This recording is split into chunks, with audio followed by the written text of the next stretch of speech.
Everywhere. Where'd we go? Did we go back to the countdown? We did. I think. I didn't. Yeah, we We did. did. We're back on timer.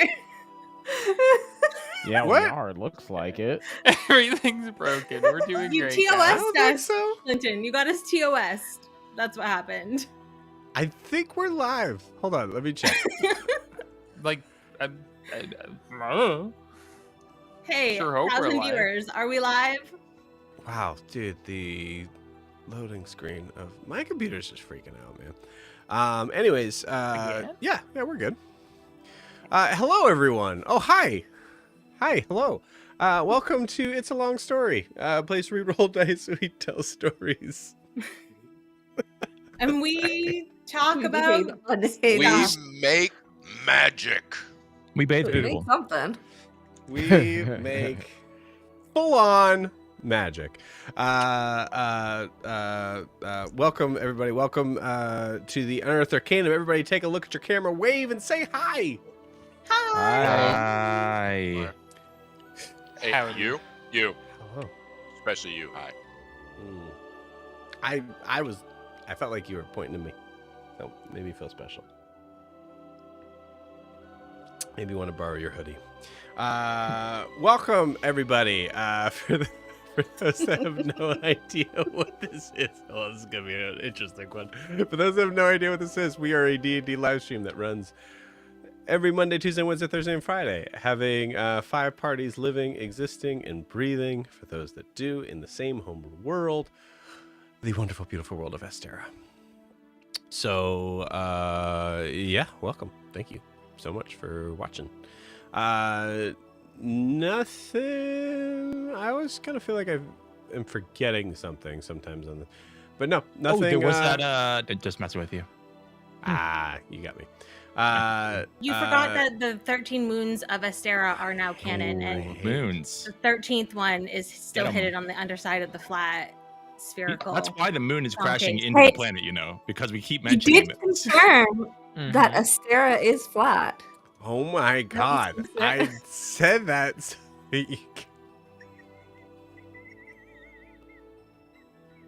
you know what? Fine. Sure. What else you guys want? What else you guys want? Do you want Uh, to hug? Chickens. all 13 moons are made out of cheese. You're welcome. I think 10 times gravity.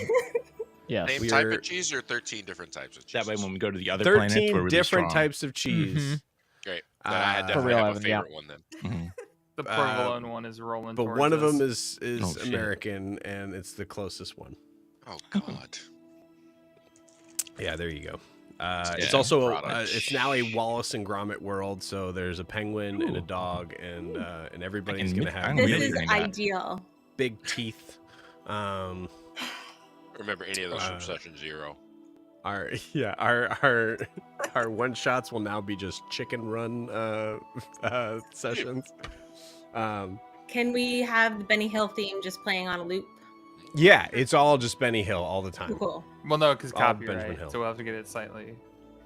auto-tuned, but Ben it'll be Hameen Hill. Yeah. So Lenny Mountain. what? Okay, I gotta try to pull this back. Welcome everybody. I just started at the beginning. No, before we jump into tonight, the only announcement I have is that if you are watching this and feel it worthy to like and follow and subscribe, Follow us down at the bottom. Our socials are all down there. TikTok, still exists for Instagram. now. Instagram's up YouTube. and running. Maybe we'll have You a Blue Sky Twitter eventually. I don't know. yeah, Maybe a you shout see 'em, home right? shoe. You got eyes. They're down there. Take a look at them. Yeah, like them. And also feel free to say hi. It makes you feel good. It makes you happy to say hi. For people to say hi. So thank you. Yeah. Thanks. We're doing. Great. Before we begin tonight's session, we need to get a recap of where we left off with the Unearthed Arcanum. So, Jess, for the love of God, please take it away. I prepared this so well. This is going to be the best recap you've ever seen in your life. I'll hold you to that. Yeah. Okay. So last time we picked up immediately after the conclusion of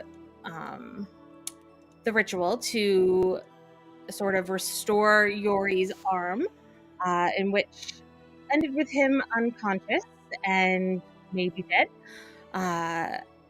Alistair is sort of facing off with Ivis, who says that her part is completed. Alistair tries to immediately just spare the dying. That doesn't seem to have any effect.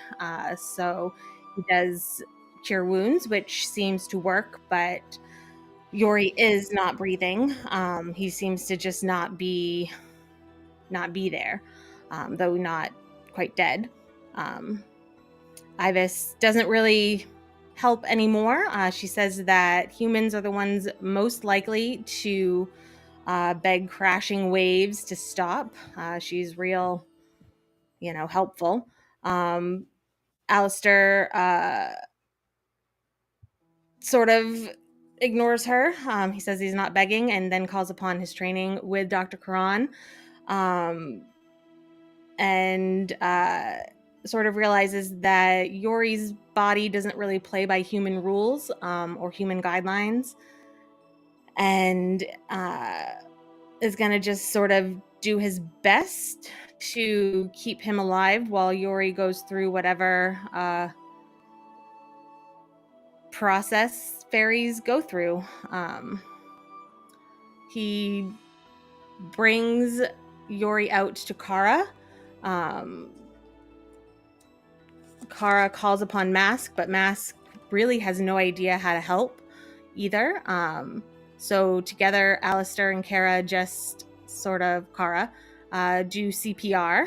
And Kara pleads with Ivis for help. Something about the desperation does seem to get through to Ivis. However, she really has nothing to give because the fairy is no longer in a place where she can help, no longer in her domain, in the tree. So Kara, that's the point when they leave the tree. And Kara has the idea to just bury Yori in the earth, though with his face and chest available for compressions. Alistair asks Ivis more questions about where Yori might be, and that he hopes that she can experience loss one day before he follows Kara. I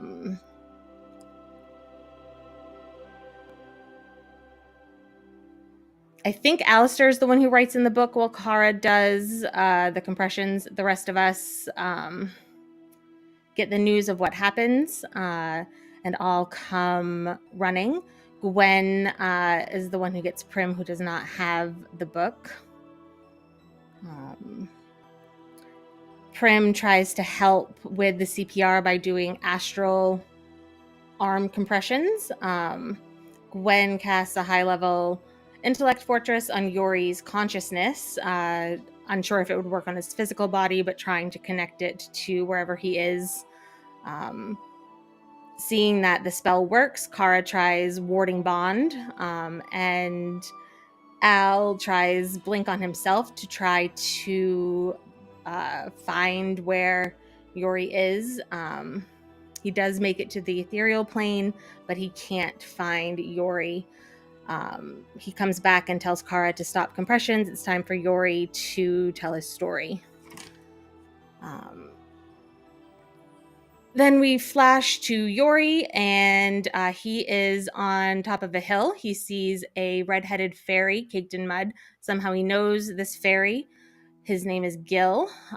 Gil sees him, is terrified, falls down a hill, and dies. Just full dead. At the bottom of the hill are a couple other fairies, Lyra and Pucklet. Yori follows down. There's some back and forth between Lyra and Pucklet, who have just finished burying something. Potentially another fairy, unsure. They can't every time they say who they've buried, it's kind of a blip. Can't make out what they say. Lyra wants to bury Gil, because why not? Let's see what happens. But Pucklet thinks that they should go tell Nyx? No.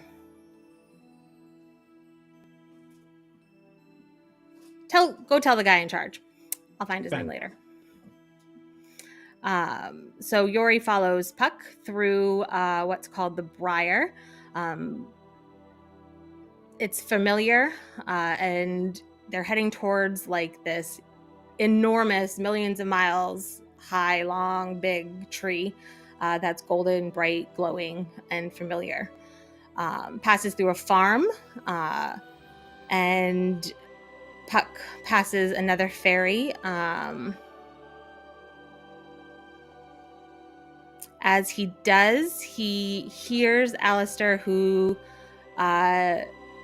says, "We aren't done with you yet," which gives him some resolve to get through this place that's kind of unsettling to him. Fen, that's who they're going to find, I think. Yep. Can you hear me, Jess? Yeah. Okay, cool. All right. Sorry. Puck passes another fairy named Talk, who is gathering apples. No, not Talk.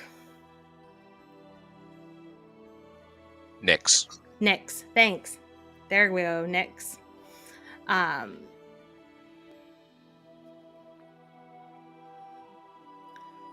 Yes. So he picks up Nyx, who's gathering apples. They continue on to see Fen, who is writing to the fire giants. They want to trade a fairy for a protector.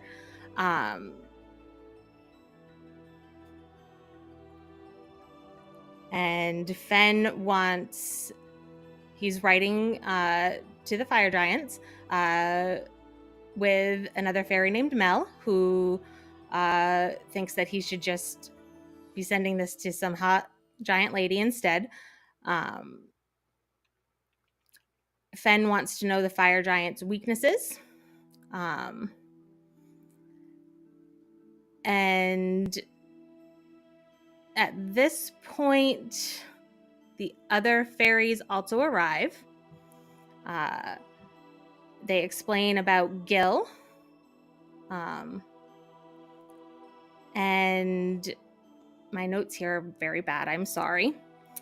But I think the main point here is that Fen wants to know the fire giant's weaknesses. And at this point, they finish the letter and are about to send it off with the visitor, who turns out to be Snorri, who is called Old Friend by Fen. And Fen asks Snorri to carry the missive to the fire giants. And Snorri at this point does see Yori, who has followed all of the fairies and witnessed all of this. But Snorri does not react or point Yori out or acknowledge him. Fen wants a foot in both camps. Snorri asks who they will trade. And it turns out that Fen wants to trade the worst fairy they've got and hopes that the fire giants will basically kill him.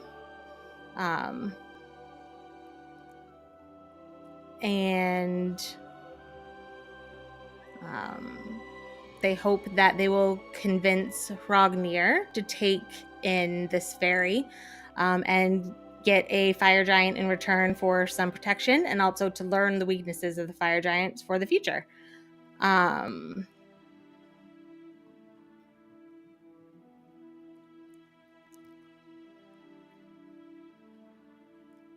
At this point, Snorri does look at Yori.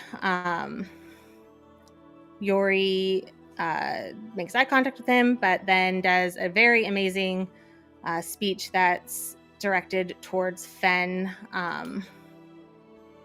And then he wakes up back home, sort of panics because he's buried under dirt. Slugs Kara, calms down and is able to talk. He mentions a name of one of the fairies, Melody, and something happens. He's able to tell through some sort of bad psychic connection that by saying her name, he has killed her and erased her from existence. Because Kara had that connection with Yori as this happened, she also realizes that Yori has gained this new power. But Yori's arm feels right. His wings sort of are there but useless. They're able to be sort of popped off, for lack of a better word, and Alistair tucks them away for later. And then we decide to go to bed. Kara does talk with Mask, sort of wondering, asking him why he just abandoned her during her time of need. He didn't have the tools to help, and so he just went off to look for help in random directions. And she tells him that sometimes the best way to help is to just stay at their side. And then she heads off to bed herself.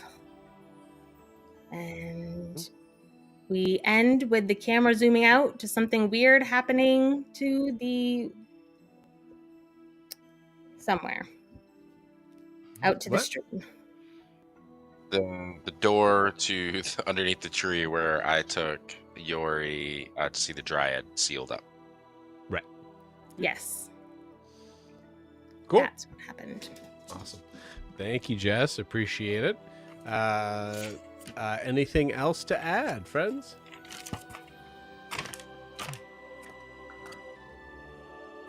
Io didn't help at all with Yori. He just stood back, said it'll be fine. Yeah, Io didn't. Callisto did. Yep. Yeah. Oh, that's right. I'm sorry. Io Callisto did tell trusted us to just Callisto. hands off. He's gonna be fine, guys. Don't worry about it. Yeah. So there was a hint of the idea of the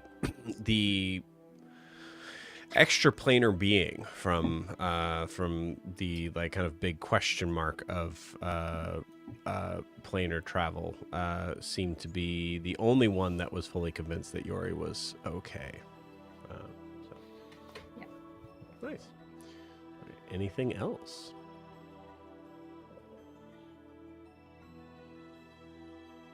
All right, cool. Well, I think, man, if there's a day that I need your help, guys, it might be today. But I think it is time for us to play some D&D. What say you? Yes. Do it, boss. Hey.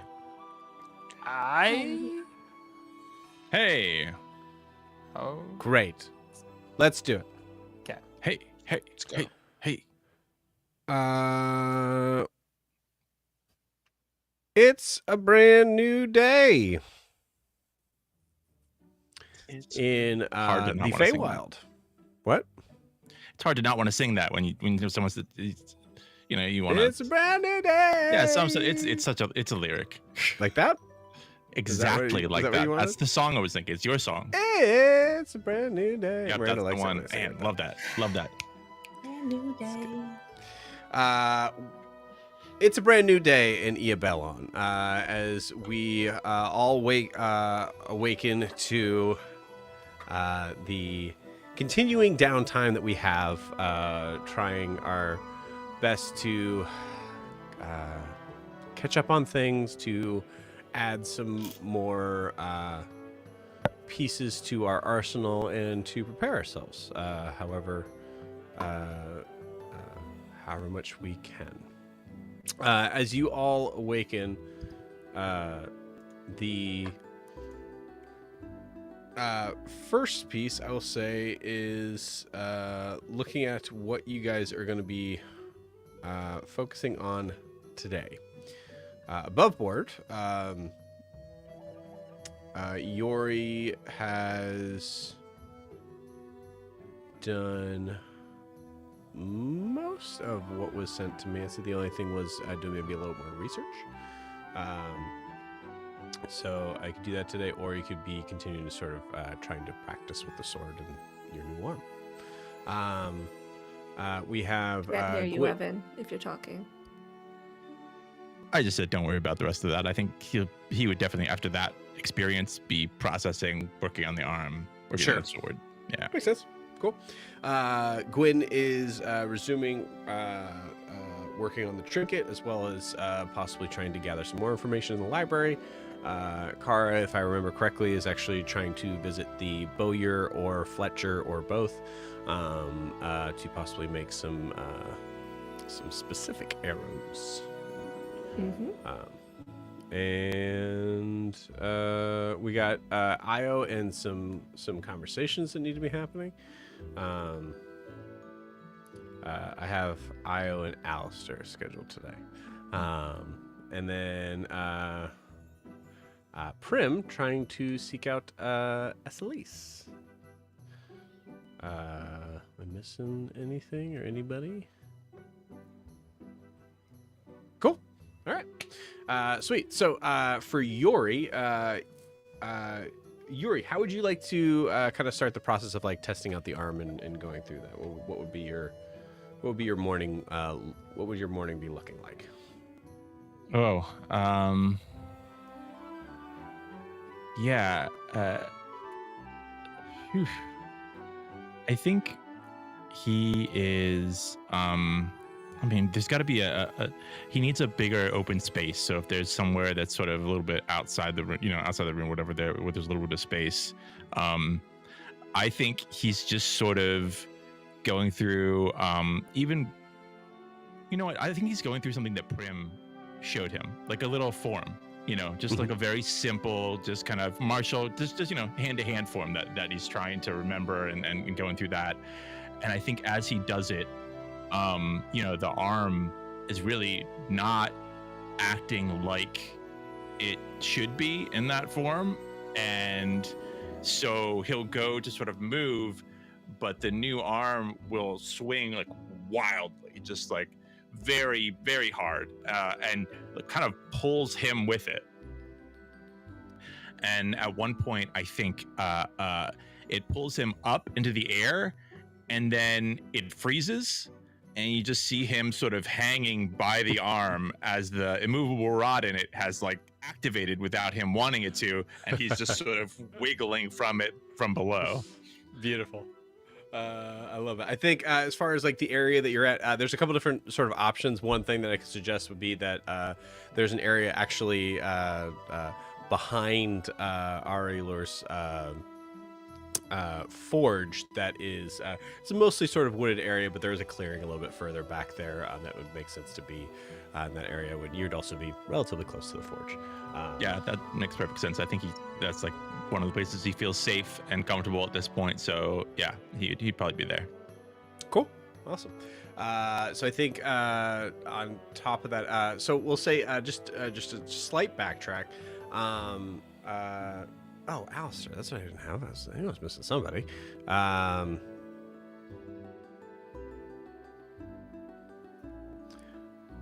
think, Alistair, I have pretty much you just helping everybody else out for the rest of the time. Is there something specific you wanted to do?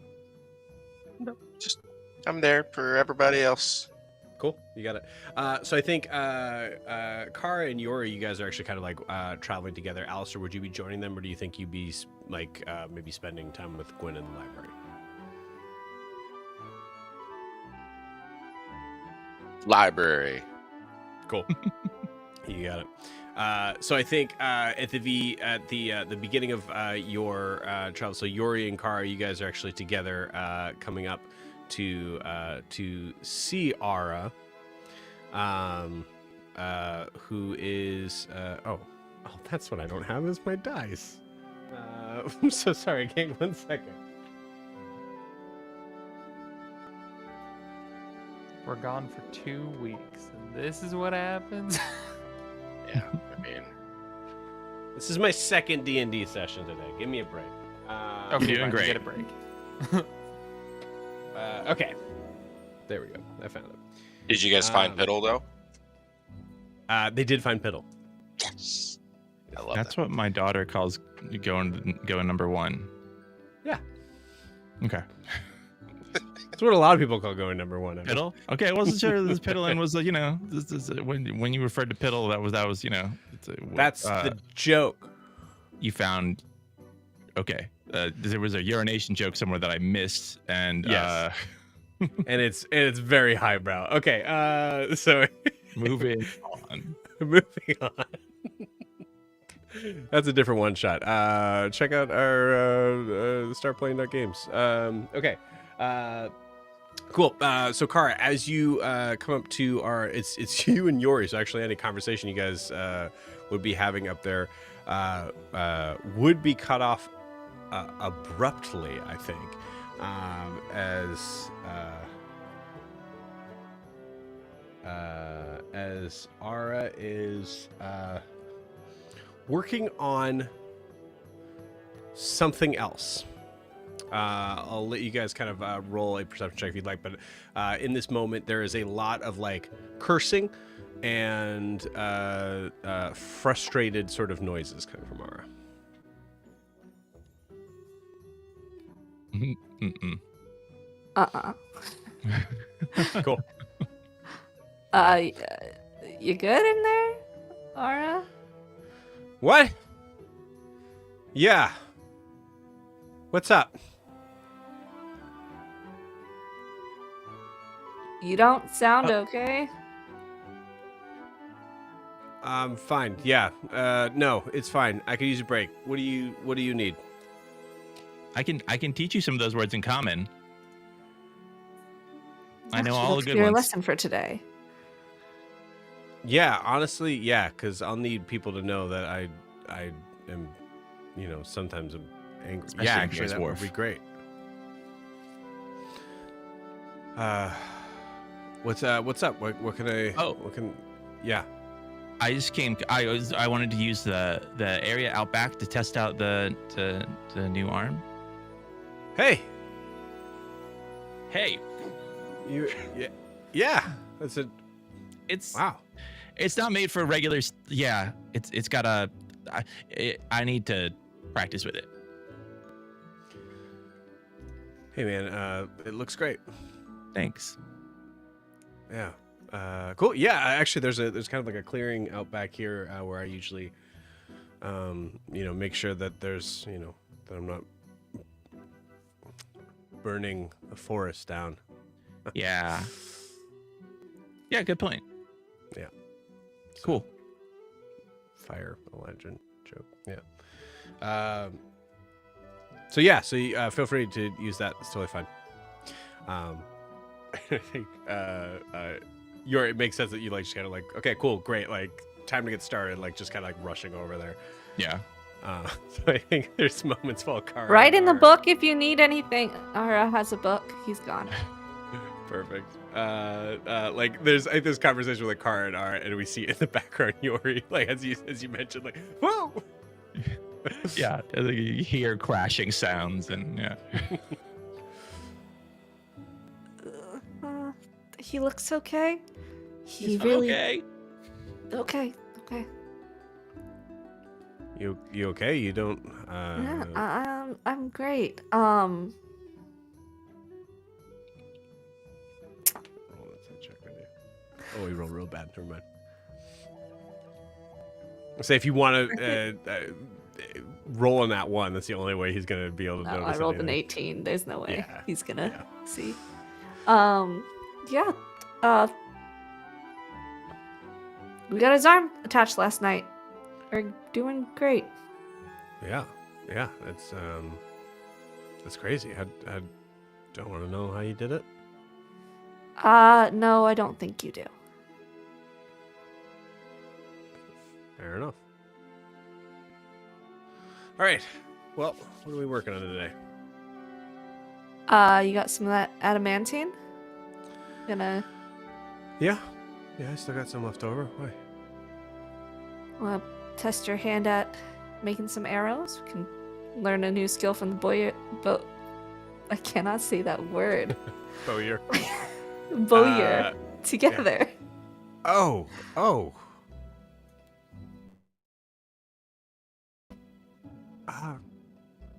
Yeah. I mean, honestly, he might just be able to do it. He's pretty good. He's okay. one of the few people here I don't hate. That's good. So, yeah, if you could just do it, that'd be great too. And we could work on your common.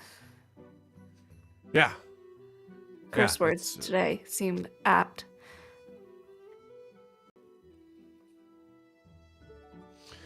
Yeah. All right, you know what? That would be great, just to kind of get a little bit of a break from. I can convince him. He owes me a couple favors. So, do you want to come with me, or do you want to? Yeah, absolutely. Let's go. Okay. And there's another crash. Like we hear this. I think we hear like a tree just falling down. Are you okay? Yeah, it's working great. All right. Okay, we'll be back. Yeah, this is a great learning experience for me. You're fine. I don't have to hover. Yeah, it'll be good. I mean, honestly, like, as long as he doesn't kill any of the trees, they'll eventually move. So. That's good to know. I wasn't worried about the trees before. But now I am. That didn't help. Yeah, sorry. No. He's fine. It'll be fine. And he kind of like walks past you. Come on. And you head kind of back down a little bit. There's this kind of like sort of like this fork in the road that you always take the right. And in this case, you actually see it goes a little bit to the left. It goes further into like more of the housing of what most would kind of deem like, it seems like the Iabellon's like kind of like middle class. So there's a lot of figures here that are you notice there's a lot more colors here rather than just green. So you see a lot more blue in blonde hair, and eventually come to a what I would say, even for like Kara and being kind of like outside in like more the material plane, definitely looks more like a house than a shop in any way. As you see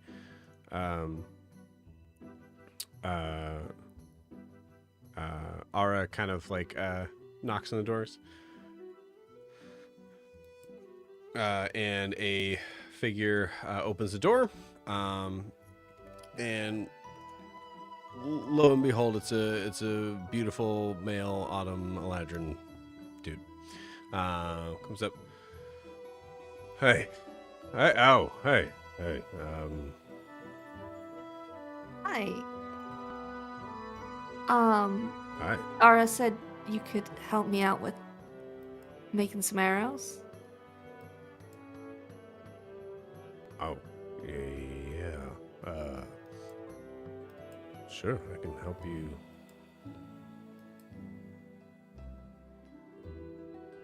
Yeah. Just like a little bit of like a rolled eyed sort of situation. Yeah, so that favor I asked you about, or that you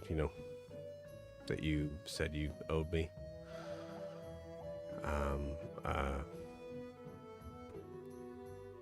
Just help her out. Sure. Yeah, I'll help her. Help out her. Yeah. What do we need? Adamantine arrows? That's something you could do. Why? Why not? Okay. All right. Well, yeah. I'll give it a shot, I guess. You don't want to take over on this? And Ara just goes, I'm out of the shop today. Okay. All right. Well, Molds won't really, I don't really have molds for it, so it'd have to be, it's gonna take a while. I have other, arrows that you might be interested in. I mean, in addition to the adamantine, because I think those are going to be the ones that really, pack a punch. But All right, yeah, well, yeah, I guess if you're looking to do more damage, I mean, just take a look. Okay. How many? I'm sorry, I didn't catch your name. Oh, yeah. I'm 3-throw. Wait, can you say that again? 3-throw. 3-throw? 3-thrill. 3-thrill. Okay. THRYTHRIL. It got better as you said it. The first thing I heard was not good. The free throw? Yeah. Nope. No. Not that. No? Oh God, now I don't know. I don't want to know. 3-thrill. Oh, I'm so actually no. I apologize. I had to put my own pronunciation. It's Thrithrill. 3-thrill. Thrithrill. If that's Thrithrill. better, I don't Well. I don't know. Kara, it's nice to meet you. It's nice to meet you. I haven't seen a changeling in these parts in a while. Surprised you've seen one at all. How would I know? Exactly. You hear Ara just go. Yeah. Take a look. And he shows you just a couple things. Oh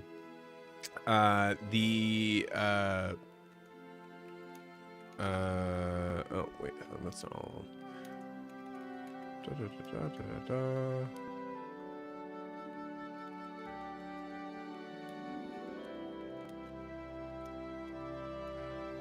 Excuse me, Rune King.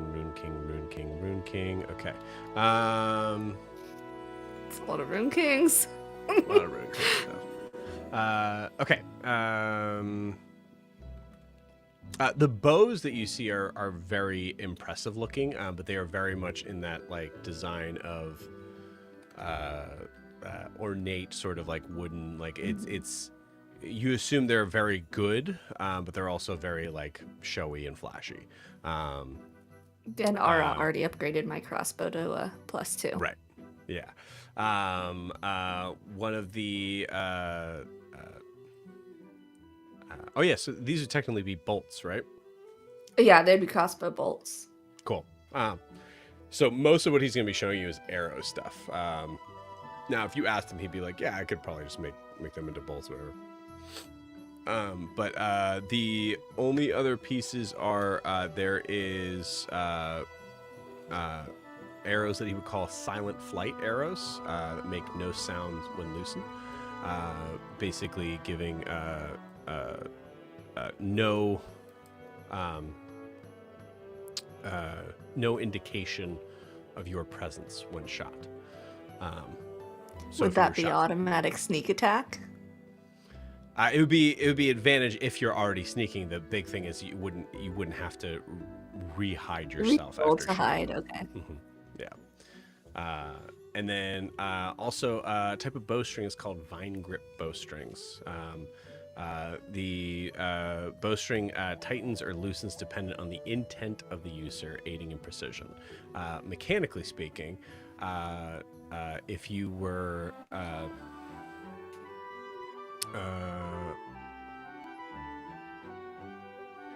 the original idea on that was that you could. Well, we'll work out the mechanics of it later. But basically, there's a certain thing that you could actually do to make sure that your advantage and disadvantage like range can be extended based on how long you're holding it. Above board, it was something that was based on like if you were having 2 attacks per action, you can spend So you can have it be one attack and have them be extended for a longer range. Might make less of a sense in your case.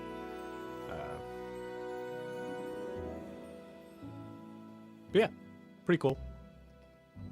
So I'd ask him how much to restring my crossbow with that string. To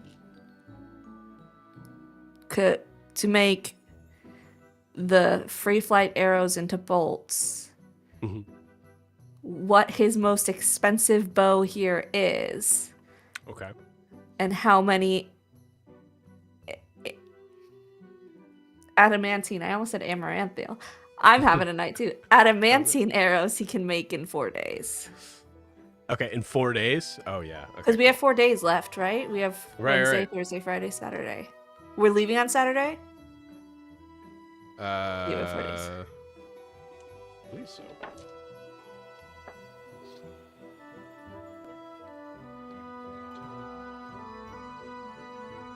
Sunday he'd to tell Sunday, you- yeah. He tell you 4 days. He can make about 20 of them. Do like 5 a day. 20. Okay, 20 adamantine arrows. Okay. Yep. 20 adamantine arrows. And that's the favor, so that's free. Yeah. That's perfectly fine. And then what was it called? The string. What is the string called? Vine grip. Vine grip string. And then how much for the silent flight arrow, or how many silent flight arrows are there, and how much to buy them and get them converted into bolts? Okay, cool. Let's do. Whoa. Okay, cool. For the arrows into bolts, it's no cost to switch them out, but they're relatively pretty expensive for how long they take to make. So they are. It'd be about 20 for 200 gold. Okay, let's do that. 20 for 200 gold. How much for the string? The vine grip string? For the string, it would be the process of like restringing crossbow would be less than a bow.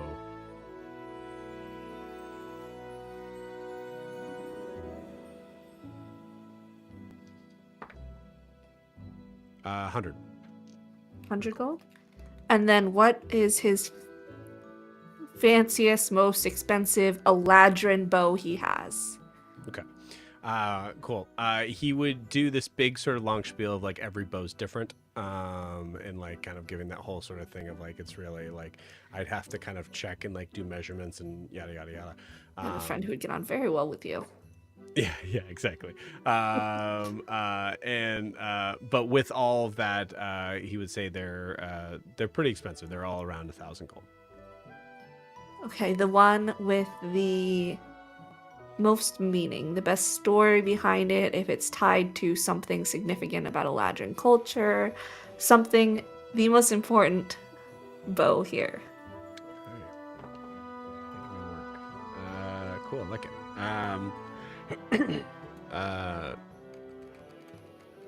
He would show 2 of them to you. One of which was his prototype, his first one. And he would, his initial sort of reaction that would be like, it's not for sale. So that would be his like kind of like initial sort of thing to that. And then the next one would be the first one he made in Iabellon. Showing kind of like a new beginning sort of thing. I'll kind of give you the details a little bit later on that one, but for that one, he would say,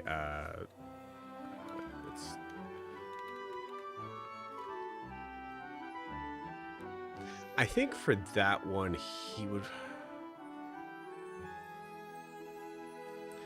If you're spending time talking with him, I would say that he would probably sell it to you for the same amount of money because it tells a story that he would very much want to be told. So, yeah. So 1,000 gold on that. I will take 1,300 gold from our party funds, Okay. and good. I will get all that. Yep. All right, cool. He is a very happy Eladrin, and immediately gets to work. I'm gonna say, I will say in that process, as we already did that. How many arrows did I tell you he would make for the adamantine? 20. 20. Add 5 more. Okay.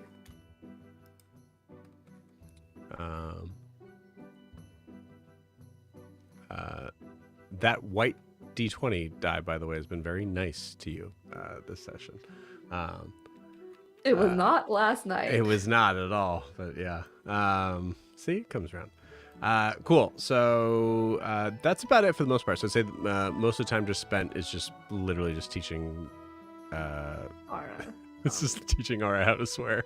And I'll say there's no real roles for that. I'd say you guys are just, it's the time kind of spent. Like you guys aren't having to trade back and forth. There's more time that's gonna be able to focus on that. So I think it's an automatic success, if that makes sense. Mm-hmm. Cool. I like it. Nice. Anything else? I might as well just handle the whole day with well, at least most of the day with Kara until like evening. So if there's anything else. No, I think I would just be helping Ara learn Common for the rest of the day. Kind of trying to, pay forward all of the stuff that he's done for me so far. And maybe hang out with this Thrithril and flirt with him to see if it makes him work a little faster or harder. Yeah, I think that's what the extra 5 arrows do for sure. The idea of like Ara's rolling his eyes the whole time. It's a lot of that, and it's a very cool, like kind of like interesting moment for Ara to be able to kind of step back and watch you have fun with it. And I think, in the like the montage scene of how this works in my mind, there's a moment of just like it's. We've made like kind of like funny little like inferences of like a weird sort of not weird, but this like insinuated awkward, like, would this turn into a romance sort of thing? And this montage really kind of identifies the idea of like it becomes just like a true like friendship moment. It would just be BFFs. Yeah. Which is cool. I really, I don't know how to explain it well enough in my mind, but yeah, that's how it works for me at least. Cool. All right. So Wednesday we have, and I will say, at a certain point, Ara will be like, okay, yeah, he gets it. He's gonna work on it, and like tries to kind of bring you back a little bit to the actual shop so that you can check in on Yori. Yeah, I would definitely do that too. Cool. Yeah. Yori, would you come on back? Go ahead and roll me a Constitution saving throw.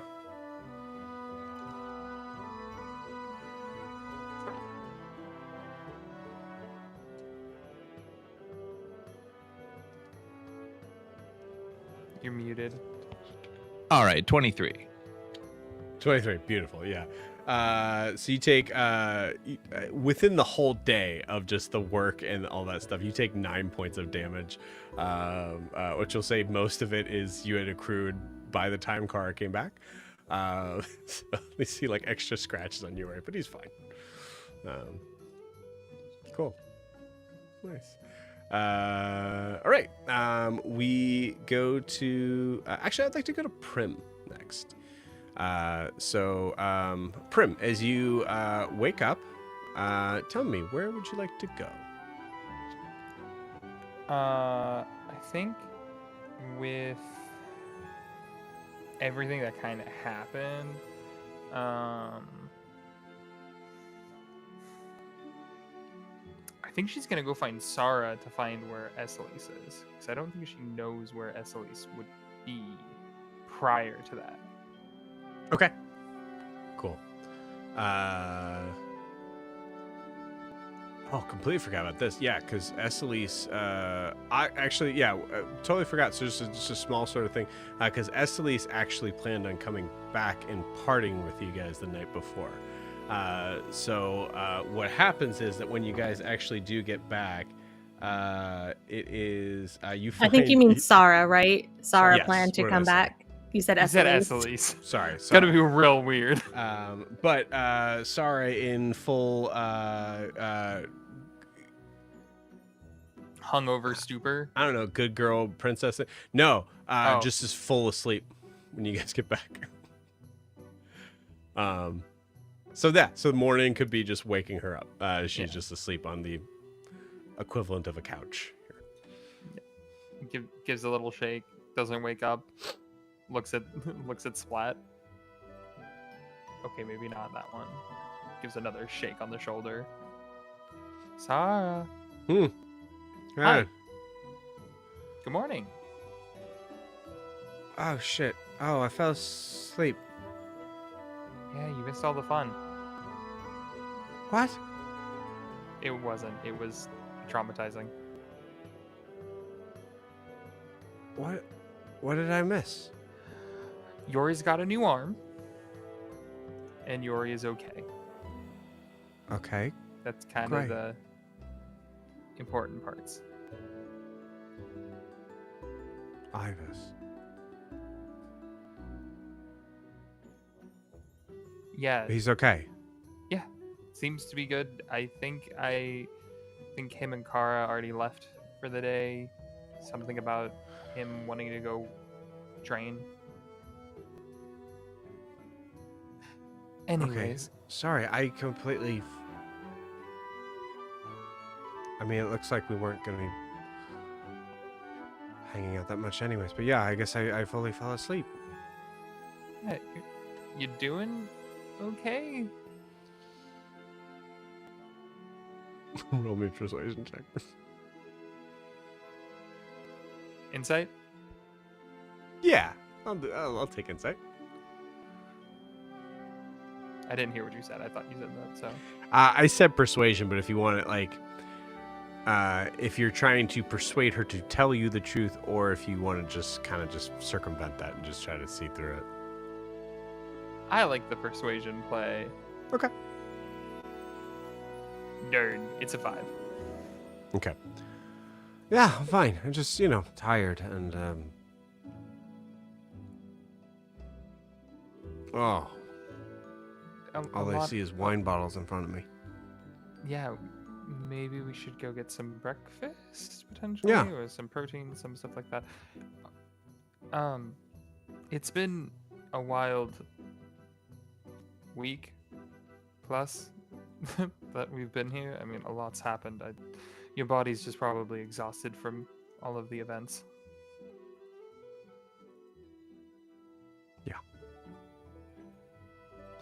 Yeah. What do you what would you like? I can have it brought up, or we could go somewhere, I guess.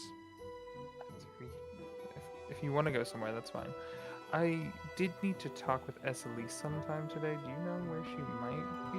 I'm sorry, and I am having a little bit of hard time hearing you. Okay, let me talk a little bit clearer. I was planning on trying to talk with Esselise later today. Do you happen to know where she might... Why? Oh, remember how I told you we would talk about it later? I guess we're gonna talk about it now.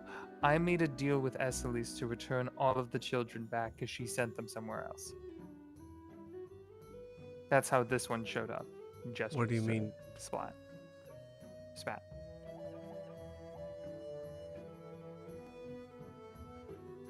Hey, Prim, when you say deal, Mm-hmm.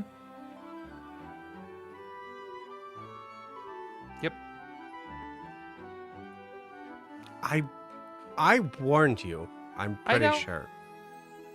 I'm I'm pretty sure I warned you, and every other Fey being that was be on your side had warned you. How bad is it?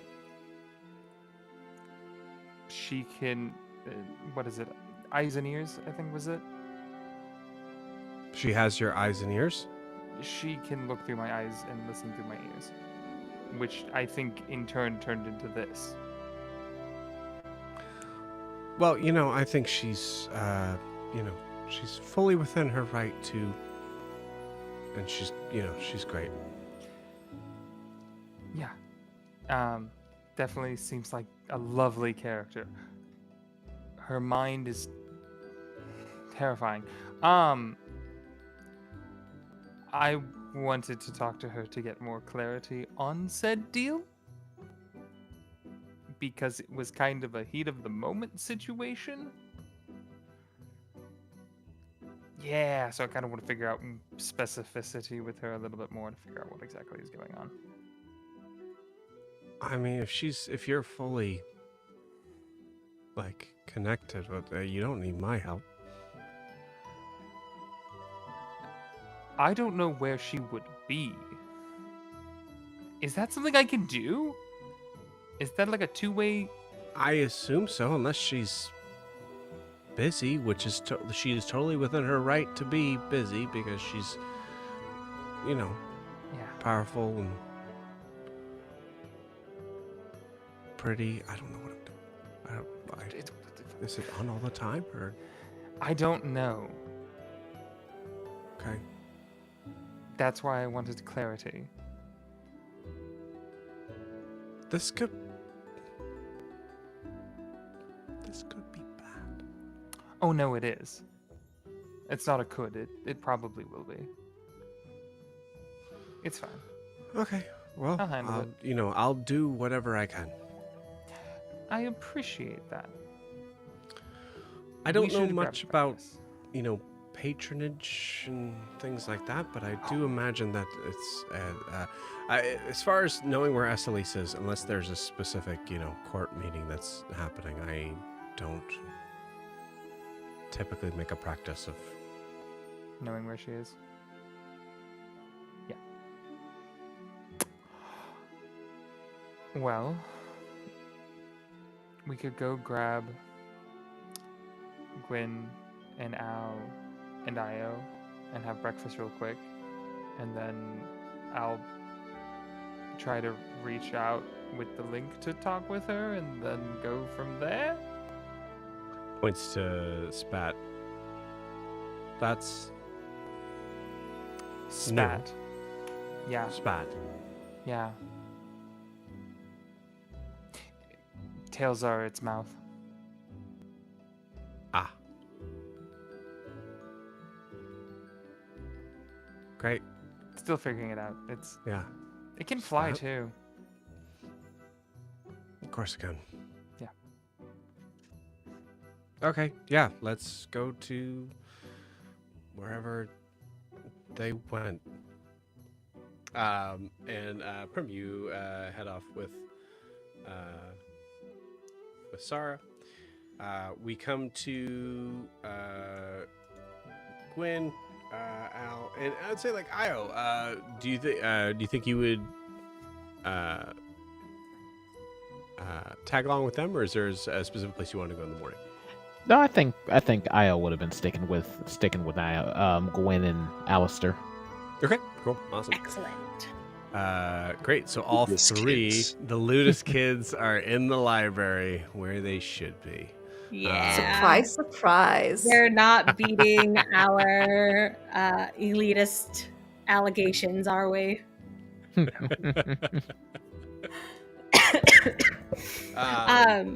So I imagined like this fourth day, especially with Alistair and Io helping. Like the first half is a lot of theory talk as she explains what she wants to do with this token, which is basically create an object that when placed on Hewson and activated will allow him to enlarge and be used as a mount, a flying mount. And so she'll explain that to you guys. There's a little bit more to it, subclass wise, that she's working out herself. She doesn't really know exactly. She's like, intuiting her way through this.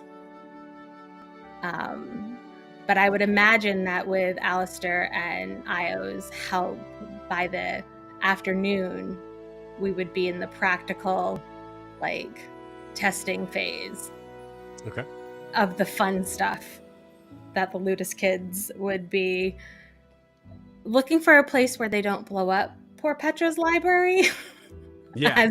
as we get involved in the scientific experimentation piece of this. So we'll pull it back a little bit. We'll say this is like in the like sort of idea stage with Petra. There's Petra's. It's like a furry griffin. Yeah. And Houston here can take many different forms. So it would have to be a little bit mutable.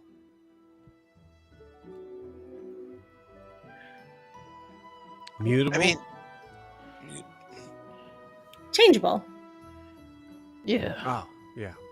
Flexible. Cool. Would that allow Houston to be? Speaking of flexible, I love the new setup. Don't get me wrong. I really, but I meant more physically flexible, not sure. emotionally. Okay. Look, I know it's a lot to get used to, but I promise this new categorization scheme that he's working you through, it's going to make sense when it's all done.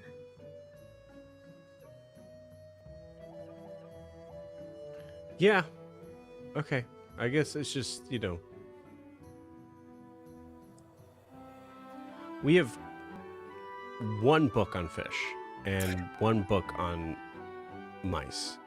And them both being together just... Okay. Yeah. Well, look at they're it both this just- way. It'll be much quicker for you to find both of them now that they're in the same place. Because if there's they're not just one where of they them. should be. Yeah. but they're both zoological, so I mean, you have that. Yeah. What's that? Zoological is the theory and study of all things animal. Oh, Yeah, but speaking, it's fish. yeah, which is an animal just like mice. Maybe in your world. Speaking of, so I've been thinking about the whole practicality of the theory that you were applying, Gwen, with growing Houston, and perhaps we need to work out something kind of like a, I don't know, alchemical ritual where we take whatever the incremental calorie amount that would require Houston's body to grow and apply that in the transmutation process. I like the way you're thinking, Io. We need to make it small enough, though, to fit on the little token. Yeah, well, I have heard there are these.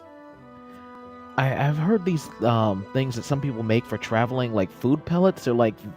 They're small, but they're like packed really heavily with nutrients. I don't actually think Houston needs to eat. He likes to eat. But So instead of physical food, it'd need to be something almost like an arcane equivalent. yes, exactly. I mean, your fish live in water, right? Some of them. Most of the time, yeah. Okay. Yes, our fish live in water. He's still Peter? stuck on that. Is he? Do your fish live in water? Most of them, yeah.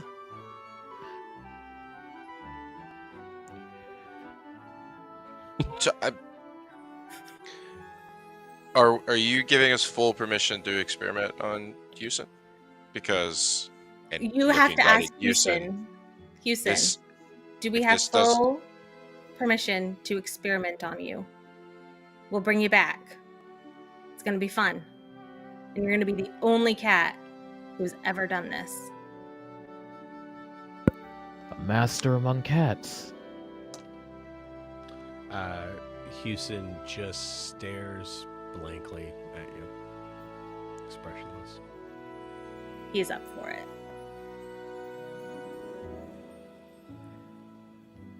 I mean, I like Io's process. I mean, but boiling it down into a... I mean, it's going to have to grow and shrink with Houston as well. Otherwise... That's another thing. You can't boil mice. Yeah, that's where the challenge comes in. You could boil mice. You could boil anything. You just... I mean, that's why he put it in cooking. There's many different ways to handle fish and mice. You can steam them, fry them, boil them. Yeah, unless guys- the mice are made of pure sodium, you can boil them. You guys Guess, boil your mice? Well, I mean, if you have Prim to. and Sarah walk in Yeah. at this point, for sure. Would we have? I kind of imagine we would have stopped and just grabbed food if we knew they were in the library and just brought some stuff in, or Yeah, do you- yeah, I like that. Yeah. yeah. All right, 4 coffees, the best they had, and a bunch of pastries and whatnot. Gwen takes 3 of the coffees for herself. We will go grab more coffees for the others, maybe later. What are you guys up to? Magical Science. theory. Oh no. No. Well- It's fun. It's fun. And Prim, you should join us. You're one of us now. I They boil want mice. to try and make the... Dude, you brought up boiling mice. I don't... I'm gonna go get the coffees. Boiling Did you? mice? Not alive. They're not. That's- They're not shellfish. That's a separate issue. Petra and Houston are having a disagreement on where certain books should be shelved. Yeah, and also Io wants to do an alchemical thing with Houston. I personally think we should just stick with imbuing an object. What are your thoughts? With what's the final outcome? We are going We're- to make Houston large at times so that he can be like a flying mount, Oh, like a furry griffin. like a furry griffin. Aren't most griffins furry though? I mean, they have feathers. Are feathers furry? I mean, part of them is feathers, but Yeah, I thought the they're- hindquarters are fur. They're feathery, Yeah, but they're Fe- mostly furry. feathers. feathery. I would say they're hairy. They're not really furry. Fair. Petra, how would you describe yourself? Hairy or furry? This is Sarah. Petra's long gone. Sorry. Petra had to get out of there. Petra's fuzzy. How would I describe Petra's feet? Okay, we're I off don't know. topic, and that's something coming from me. Yeah, this is worse than like some Yeah. of Professor Babbinage's stuff back in the day. She's starting to erase part of the alchemical / arcane sigil she's doing because she started to make one look like a feather. It just doesn't. It's not going to work. Beautiful. So Nice. I mean, if you needed to, and kind of points to Spat. Potential other test subjects. I already promised Houston that he would be the only one this would work on. That's also fine. I don't think we want a big version of this. I don't think we do either. Oh, hear me out for a second, but maybe Petra might be kind of right here. Okay, so hold on. Mhm. All jokes aside, Mhm. did you guys ever wonder how in the world Yori was able to fly? I mean, he's wearing full All armor. the time since we met him. He's solid even without the armor. Mhm. Yet those wings were kind of still able to Right. Yeah. Okay. So, Counterpoint holds up Spat and like kind of tosses I want to them in the finish air to fly. this thought too. so it was all his wings seem to always have a slightly more magical glow to them, and so I'm the reason I took the wings. What if fairy wings act as kind of like a dream catcher for magic? I think I read something like this. It's like a conduit of belief that allows you to manifest the weave through the force of your will.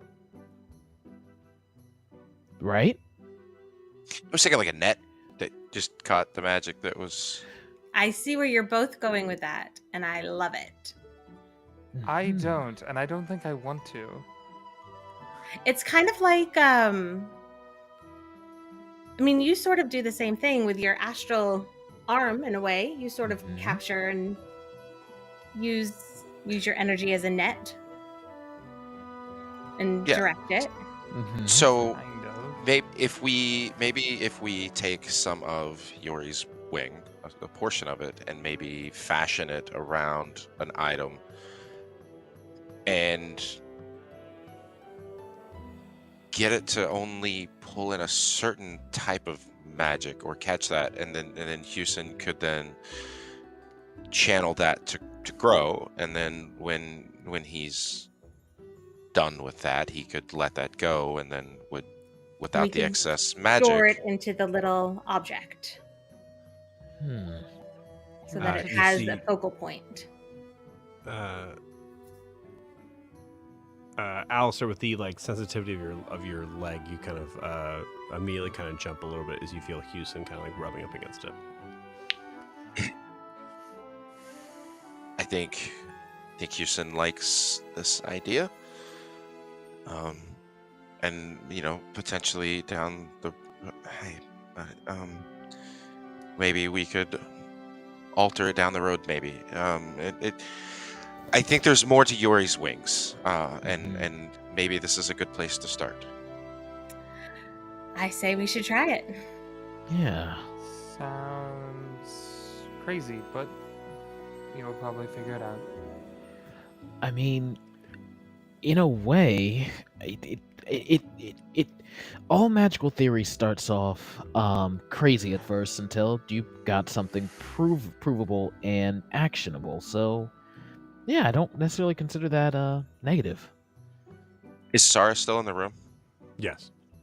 Okay, so I just before Petra comes back, this is not his idea, right? Just this is me. I We think it's a starting point. I think you Okay. should sign your name on something if you really want to claim it as yours. I just don't. It's not that I want to claim it as mine. I just don't want to share it with. I mean, have you talked to the guy? He's wonderful. I like him. He's Yeah. just Also, you can take inspiration Particular. from others. I mean, I that's mean, kind yeah, of, I'm kind of with Alistair. He's kind of weird. Joe, He's I nice, have he's a harmless. question above table, or as Gwen. In the time we've been in here, have there been many people visiting the library? Very few. Amazing. Cool. We'll do something about that later. Okay. I mean, I'm okay. I mean, nobody outside of here knows who Petra is. That's fine. Would you guys happen to know how to talk to a patron? I feel I'm like just this going to give company Prim a might- look. Like, I why would was we even want to? was mirroring not even looking at Gwen, but is mirroring the same look. You just get these twin looks of. I want to figure out the specificity on this I used to situation. just go into my I just book. learned about this morning, so I did tell, yeah. I mean, you have a little spy right next to you.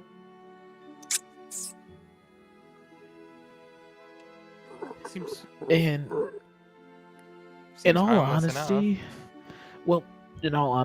well, that's how it always starts. But I think everybody's patron talks to them in different ways. Like, I'm trying to think, have I ever even initiated my conversations with my patron? He basically talks to me if he feels like talking to me. Have you ever tried? You probably don't want to. No, I've tried. Especially when I felt like I needed more power and whatnot. I've tried, and he was conspicuously silent. Okay. Here's the thing too with this Prim. Your life is your own, but if you ever gonna be making that choice, every single day you're rolling, every single time you're doing it, you're rolling the dice. And the patron can and maybe will, Gwen can probably attest to this too, try to show you who's in control. Why would Gwen Every know about... little concession you make,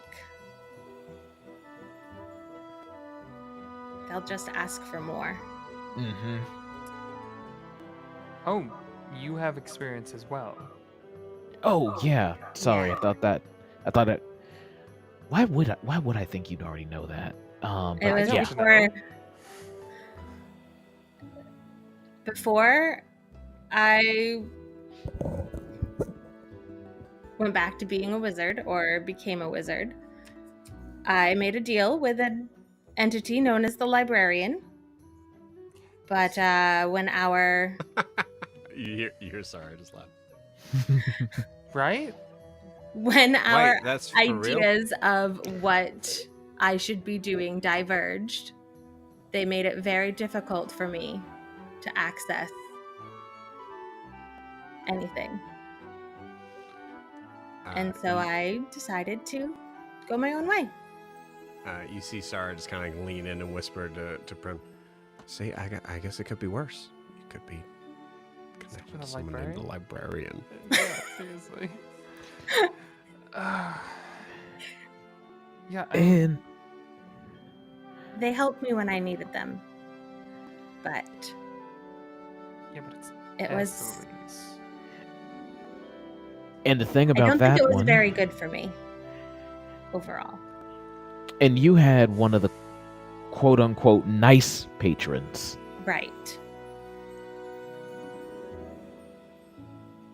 At least neutral. Yeah. Cool. I also think she might be able to help us with, the Sealy Court a little bit, with information there, and How potentially about be turned into a very powerful ally. Ooh, man. I'm willing to work with her at least to figure this out. You're not working with her, you're working for her. It's fine. Sure. We'll figure I that don't out. know if it is in the long run. I'll die later. And I think that maybe we all need to give some thought to how easy we find it to reach for outside help, outside sources, outside power,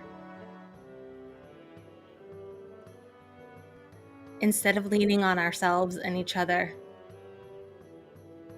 And yes, we need allies, but I don't think that means that we need to sacrifice everything, make concessions where we don't need to be making them ahead of time.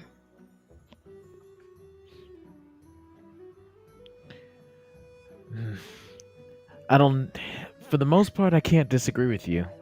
Though, I mean, if I wouldn't exactly say no to something like what Kara's got going on. I'm sorry, what? I mean, I mean, when I say that, I mean maybe not specifically her god, Listen, but hold on. Listen, the only difference between us and any of them is the amount of power that they have at any given time. Could you imagine? I mean, just imagine. What are they all scared of? Every single one of them. The idea that any of us could hold as much power as them. That's all that scares them. That's what they worry about. They hold their place, and they do what? They have so much that they're able to just give it away, and I don't yet think. I'm just There's a saying. I don't moment where I think. think you see at least Sarah just like you look over and you realize she's like taken like maybe 6 inches back from you, like at least like just like yeah. I don't they, know, Al. I'm just saying. Not all gods are created equal, so Ilmater, I mean, I know maybe he could be doing a lot more, but I think if he did have it, I think if he did, give me some power or whatever, I wouldn't exactly be knocking it. I just think we have to be careful how much we lean on expectations of gods and other people to Oh give yeah, of us what we course. need in. Of Because what if course. they don't? What if they take it away? Because they do all the time, even the good ones. Well, I mean, the good ones must have a reason, right? But who says that they their have a reason reason? Are you is kidding good? me? Who Why should they is be able to holding say them that? accountable? Right? I mean, look at what they all have in front of them, and they can do a number of things, and they choose not to. Maybe It is, because maybe if they're all hyperactive, then what happens to the world if all of these super powerful beings are currently exerting essentially their full power on everybody or everything? Wouldn't there, I mean, especially the diametrically opposed powers, maybe it's a very slight balance. Is Prim also backing up right now? Yeah, cool. There's a I moment where thought she you was see- raising her hand, like to ask a question. Yeah, I'll roll a stealth to try to get out of yeah. whatever I this think is. Prim and Sarah are both just like at the door, just Yeah. What? Like, I feel like What? this turns into just like a What? 2-hour diversion philosophical debate. 22 on the stealth to get the hell out of there? See, I thought they were scared because they were afraid of divine retribution. No, we're being super nerdy right now. So- Yeah, pounding on the table. Soapbox comes out. Yeah, Eyes Sarah is glazed also over. rolled pretty high on the stealth. I think there's a good chance you guys look up and Prim and Sarah are gone. Yeah, we don't notice. Prim, what do you like? Oh, okay. Okay. Why does this well, always happen? Does nobody enjoy an intellectual debate anymore? Petra comes in. Coffee. Oh, thank you. Petra, why is nobody coming to your library? I don't Does know. nobody in this place appreciate knowledge? Does anybody have a library card? What? You have Petra. library cards, right? Why? Yes. Where did you go for I the don't know. coffee, Petra? Where did you go for the coffee? Petra, we're gonna make library cards for every single citizen in this town, and you're gonna go hand them out, and they're going to learn things. Quinn is like holding Petra by the scruff of the neck. Yes, Hey, she is. And wherever That's you your got the job now, coffee, Petra. tell them to set up Okay. shop here. Bring the coffee here. So Okay. A coffee shop and a library. Gwen just goes like Now? eyed for a minute. yes, right now, Petra, you need friends. Wow. I mean, aren't we already his friends? We absolutely are, but Yeah, we're not going to no, be here yeah, forever. okay. And Yeah. it makes me really sad to think of this library just being empty when we leave. I'm gonna go get those coffees or the people that make them. And then you're going to start making the library cards, and we're going to pass them out, and we're going to get people to use the library. Yeah. Okay. You know what you should do? You should go find this little girl named Me. She would be amazing at getting people to use the library. Okay, yeah, I'll go find myself. I'll be back. Uh, You see him walk out. the girl's name is me. He's gone. The girl's name is me. You met her at the ball. You know her. Man needs more Okay. social interaction. You're Grim just looks absolutely at right. Petra coming out. Just yeah, wild. Yeah. Yep. Yeah, I think. Yeah. Sorry, for like you guys are outside. You see Pedro come right back out and full Charlie Browning it down the street. Just shoulders just full, just to the sides. Sorry. Wow. So there's something when all three of them are together, huh? First I've seen, and hopefully the last. Cause what the fuck? Wow. Okay. Well, yeah. Good luck. I would help if I could. I don't. You did great, and we ran into that on accident, and I think they have some points. You should be careful, but and then things just got really into a whole different field. I'll be careful, or at least as careful as I can be. They talked about relying on others and relying on oneself. I've been relying on myself for a long time now. So, If you wanted my opinion,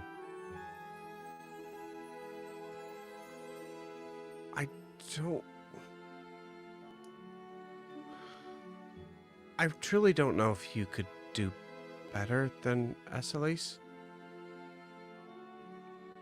but you could do worse. So that's kind of the other thing I want to see and kind of feel out more of who she is. I don't really know her well. I don't know her interactions with the world. Maybe she's got other things going on and whatnot that it might not be as nefarious as how we initially looked at her. yeah, I mean, Fae are chaos, so it's not always a bad thing. It's not always good, it's not always bad, like you're saying. Yeah. Kind of does this like really like. Don't touch me. Okay. All right. Well. Good luck. I'll figure this out. You get some rest. It sounds like you've been kind of running at both ends since the ball. And then some. Yeah. I'll do that. You see her lie to your face. Take care of yourself before it becomes a problem. You can't help anyone if you're injured.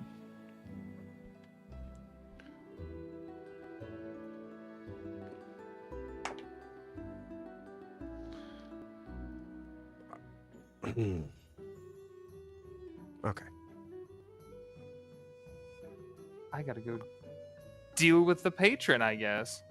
Yeah. Have fun with that. Bye. Spat. Okay. All right. That's creepy. Don't like that. And just kind of walks off.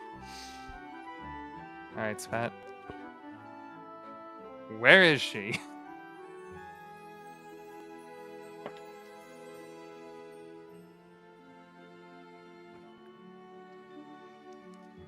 Spat just stares at you. Yeah, I'm talking to a giant purple squirrel. I don't know what I expected to happen. You have a Fey patron. So we'll pause you there. Cool. So time continues on. So now we're in the afternoon. Gwyn, Alistair, Io, you guys get to the sort of like the testing phase. I will say, Gwyn, roll me an Arcana check with advantages. I was giving you advantage.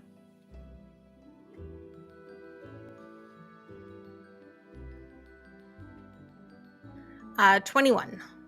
21. Cool. Now roll me a d20. 14. Okay, great.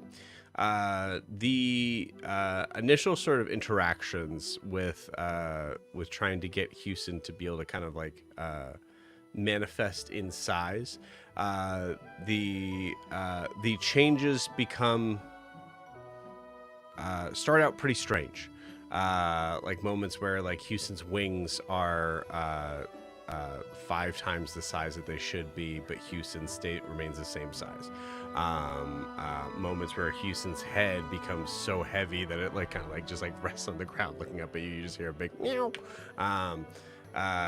But I would say by the end, going into like dinner time sort of thing, you manage to get Houston to be a larger size, but you're having trouble being able to have Houston stop. As Houston's very quickly starts to become about the size of a house. Amazing. And If possible, I would love to be doing this like outside the library in full view of anybody passing by, and like really like playing up like, look what you can learn to do at the library. Like she wants to drive traffic into the library. Okay, cool.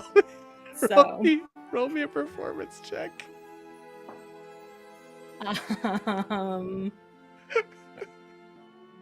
24. 24. Oh my gosh, incredible. You see, you do see Petra just like, kind of like standing at the entrance of the library, just like, no, don't. Oh, She's okay, like, all right, learn they're all the coming forbidden in. information that the elite don't want you to know. Like, You start to see, oh god, yeah, okay. You start to say that.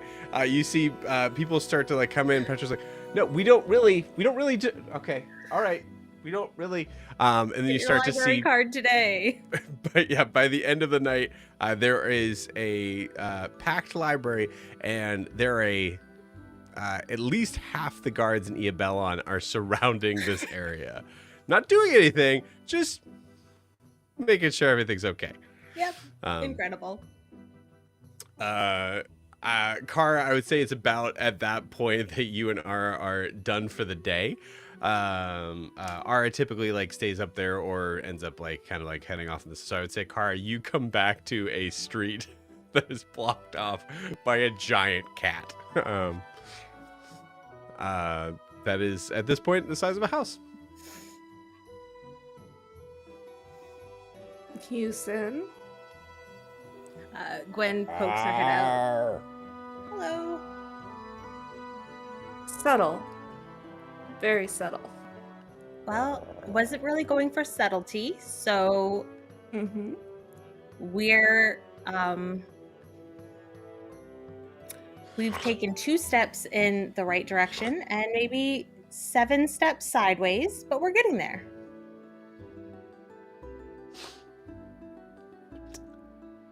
Sure. That's You see like 5 guards have to meet, like you hear them yelling in Elven to duck as Houston just like swings swings his tail. It might be a public safety hazard. Oh, no worries. Cats are really light. Not when they're the size of a house, Io. I think mass has something to do with it. You're the smart one. You should be explaining this to me. Well, yeah, I was about to say, well, you actually, we haven't seen if his mass has been affected. It might literally just be his size. He is an infernal spirit, so I don't actually know what his mass versus volume versus size actually is. Well, maybe we don't test that on the infrastructure of Iabellon. It's fine. He hasn't done any permanent damage yet. Yeah, me and Al got mending. have you seen literally anyone else? Prim, Zara? Yeah, The Yeah, damn they Prim and disappeared a Zara. while ago. I think they got bored. Yeah, She we and were talking Prim. about. Yeah, we were talking about the nature of extra dimensional beings and the faith that I we do don't. or do put in them. Either bored or they didn't want to be accomplices to whatever this is. Well, Maybe we both. weren't here yet. It was more they were probably bored. Well, I can see why. I don't know. Their eyes sort of glazed over, I think. Yeah. Yori, That you seems to happen a finally lot. are calling it a night as you are also coming out, and you also see from the distance, you're a little bit further back from the distance, you see the giant Houston. Yeah. Cool. Also, apparently, Io's a theologian now, so that's We did have theology classes. Good to Why? see that he did his. Well- You know what? We can't start that again. No, I mean, you I don't know, feel like we ever finished. so just we saying. didn't. We'll I continue made later. some arrows. Al, can you throw this in the bag of holding? I'm gonna hand you the really fancy bow. I'll write down Where's the story Yuri? for you later. It could be useful. I have a bunch of more arrows being made over the next couple of days. I've just been working with Ara to get we were supposed to take this time to get ready for a big fight. So I've gotten all my gear leveled up. I've gotten all my armor reinforced. I mean, this is something. It is something. What Well- are you doing? Yeah. With, My friends, Speaking bound by Yuri seasons, was training all bound by day. courts, bound by the rules made, who those sit too high to hear the wind howl. Nope. We're nope, not nope. doing another one. We're not. No. Well, not on, quite the everybody. same, Oh, Yuri. what's I'm just happening trying now? to show people You the need your value of Magnitudo, knowledge. Everybody, all right. Cool. I'm cool. Well- I'm cool. Cool. This is. I don't Tara, know. just trust me. This is I at the end can when this works. only trust it's you. going I to have work. no other words for this. It's going to be very beneficial for us. I promise. It will be beneficial as a distraction. I'm certain of that. Gwyn, roll me a d20. Oh no. 3. 3? Beautiful. Cool. Let's see. I'll roll a d4 here. Okay, this is a good one. You now see, you see Houston's body stay the same size, but you can't see Houston's head. Oh We've God. we this have is just a few horrifying. kinks to work out. I'm going to dismiss him back to his own plane, and I will resummon him as his normal shape and size. You did very well, Houston. We are going to take a break for tonight. Tomorrow, we're going to practice with different shapes, too. We're gonna go for it. Maybe we need to make the item first. I think maybe that's where we've gone wrong. Yeah, I think Not maybe having a we head need to doesn't do it on kill the it. item. Complete the item, and then I have so Put many it on questions Houston. I don't think I want answered. I mean, did we I'd be eat more today? I did. Thurthil was a very gracious host, and we hung out and ate lunch in his shop while he made I arrows. remember coffee. I think Brim brought That's not food, Gwen. Did you eat? I don't think I ate. I think I just had coffee. Yeah, I'm famished. Yori, did you eat today? Like I have stuff in my pack, but I'm all out of sandwiches, so it was mostly like, I think there was some fruit, but it was pretty bad. Okay, sounds like it's time for us to go get something to eat then. Get some food. Let's find Perm and go get some food. Yeah. All right. Beautiful. Petra, we'll be back tomorrow. Don't touch my stuff. Guys, there's a lot of people in here. Yes, this is what a library should look like. I don't What? like it. But they don't there's a Petra lot looks of stressed. but what do I do? You tell them that the library is closed and they leave, and they'll come back tomorrow. Mm-hmm. Or tell them the story you told us about the king with the round table. You could do that tomorrow too. You need to set hours and boundaries. But Okay. this is what a library should look like. Exactly. All right. Hey guys, we're closed. And I I'm used gonna tell thaumaturgy you to make his voice very loud and commanding. Okay. We're closed. We're closed. Bunch of people run screaming, just like, ah! His ears bleeding. Oh, okay. All right, worked. Yes, you need to learn that spell. I'll teach it to you tomorrow. It's easy. Okay. All right. You want to come to Do you dinner? still want your coffee? Yeah, obviously. Okay, I'll You get can it. just combine them all into one single cup. You see him come back up. It's on the ground. You still want it? I'll get more. Come to Okay. dinner. Okay.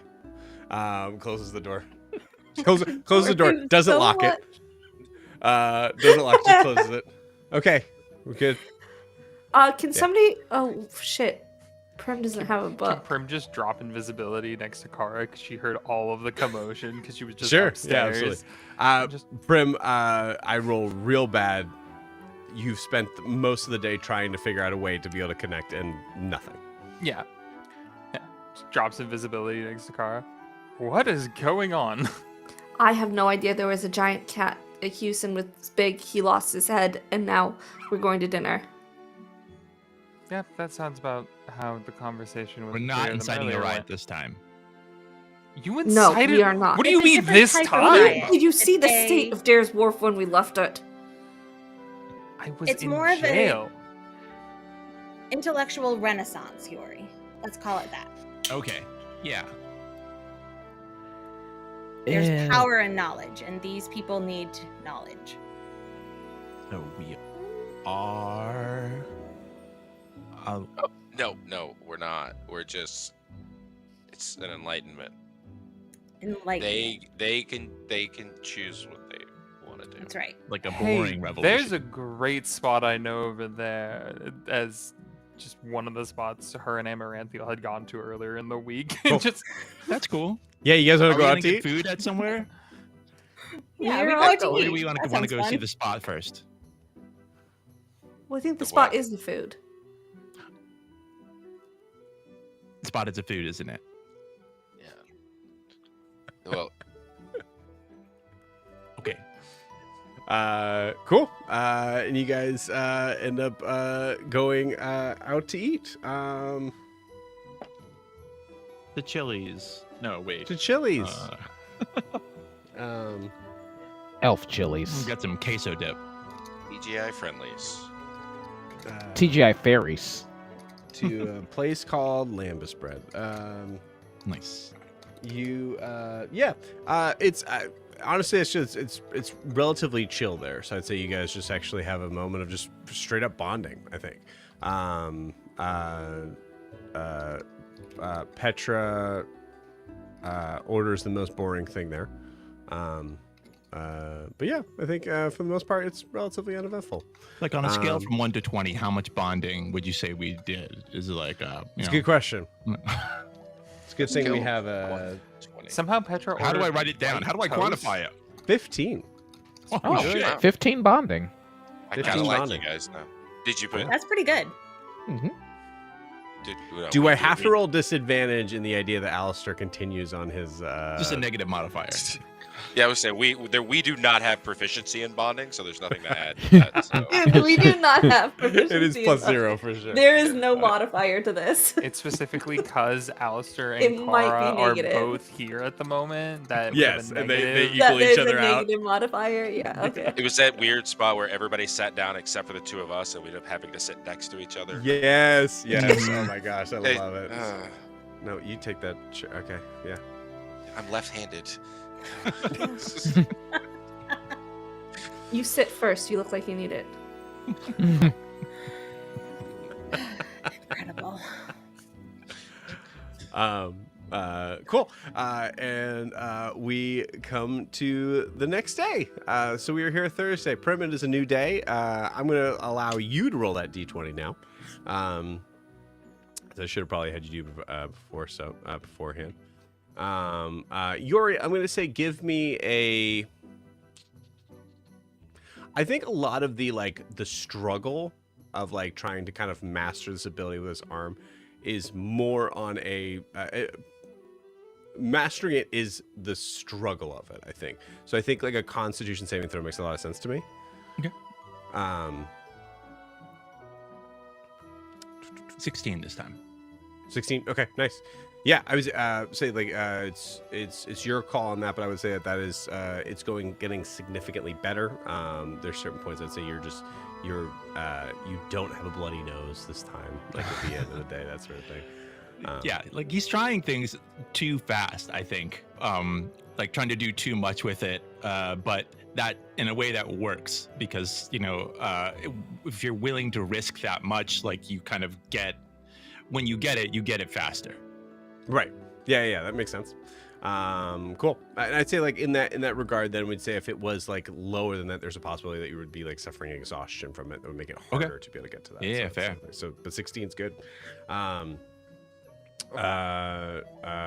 Cool. Prim, what'd you get? I got a 6. Cool. Better than a 4, but same result. What is Prim's process of what they're trying to do to kind of reach up? How aggressively systematic? She probably did that on the first day. Was systematically going through the entire castle or the tree, basically, trying to go top to bottom, just checking everything. And then probably on the second day, she's gonna do what she knows in regards to Beryl and just go meditate. Okay. And see if maybe that would work. Yeah. So on that second, it's still a fail. So there's a moment of just Rek is okay, so if I'm looking for you, I can't find you. If I'm waiting for you, I can't find you. What the hell? I think there's a level of probably mounting frustration for Prim, in this.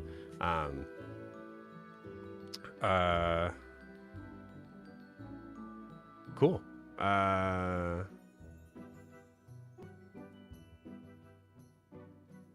Io.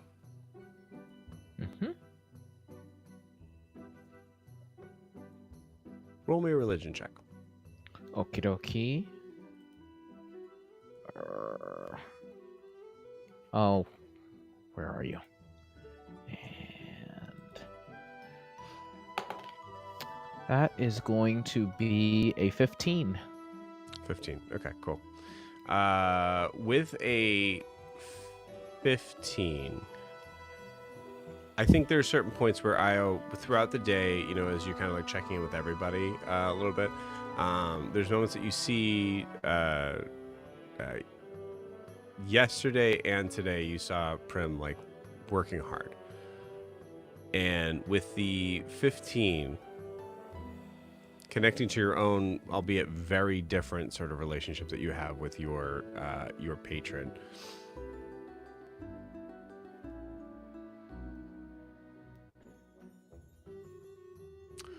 I think you get a sense of it might be worth saying to Prim that they're trying too hard. And I think, with that, Io's he's just been observing Prim, and he just taps her on the shoulder, and he looks at her, and then he says in her mind, "Hey, think about it like this. You ever have somebody who is really feeling you really hard, way too hard, and because they're feeling you so hard, you just are completely uninterested in them?"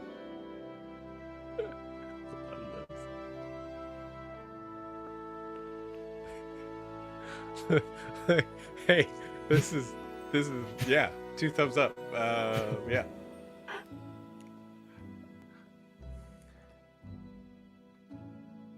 No. Um. All of my relationships have been really bad in the past, in all honesty. I mean, if we really want to get into it, but like, Okay, let's pivot. Basically, what I'm saying here is you're putting a lot of effort into trying to make to try and feel out your patron. Too much effort, and it's kind of making you I seem didn't just. Yeah, I can understand that. yeah. Yeah. So just breathe, and you spiritual types, be in the moment. Just be in the moment. I understand. It's just. This puts me in a similar spot. Like when I first lost my arm, where I wanted to solve everything. I wanted something fast that could fix it. And it took years working with Beryl before I could even summon the arm. I I trust me. I get you. The funny thing about it is, the whole reason why I even ended up finding my patron was I wanted fast answers for how I was born.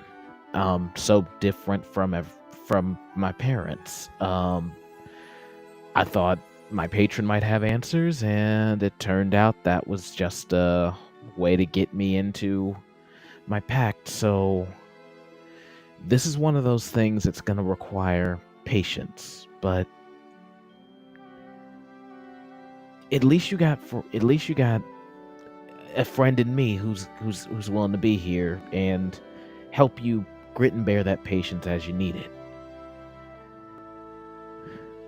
I greatly appreciate that, Io. I mean, I sincerely do.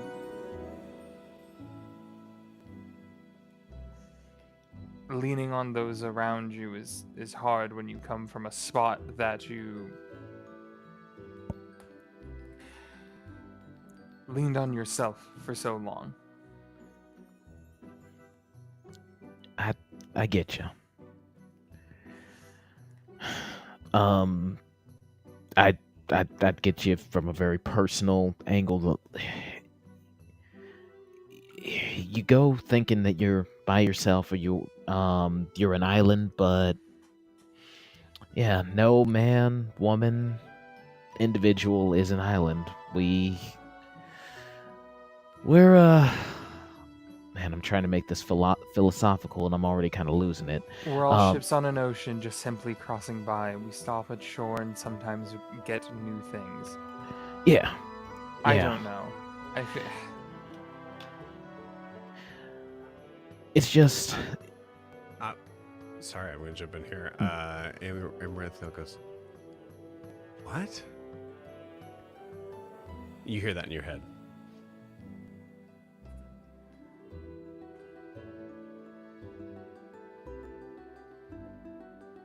What kind of... But hey, it's done. The thing that you wanted me to make for you. I figured I would have heard from you.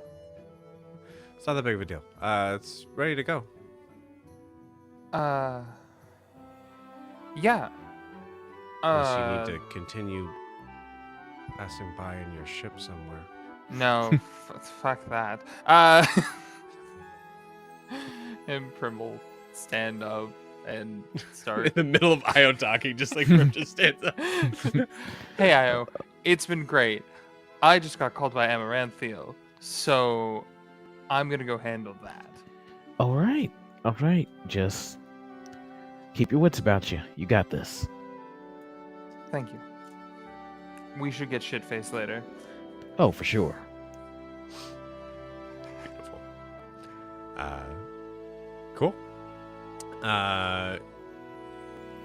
Kara, I'm going to assume basically for the most part, other than the Bowyer and Fletcher stuff, you guys are just continuing to kind of like work on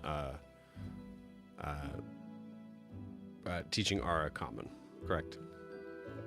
Yeah, for the morning. I have something tonight, but nothing for it's the same for all day. Yeah, cool. So I'll say in the mid-afternoon, actually, one of the things that you get is you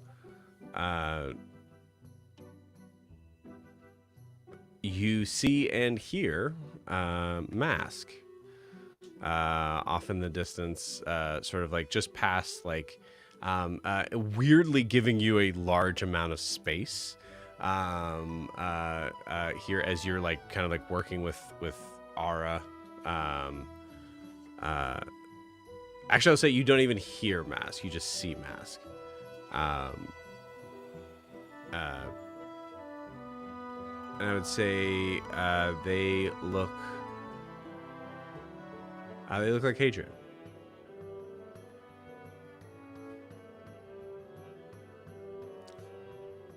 It just gives you like kind of like one of those like when you get a chance sort of waves.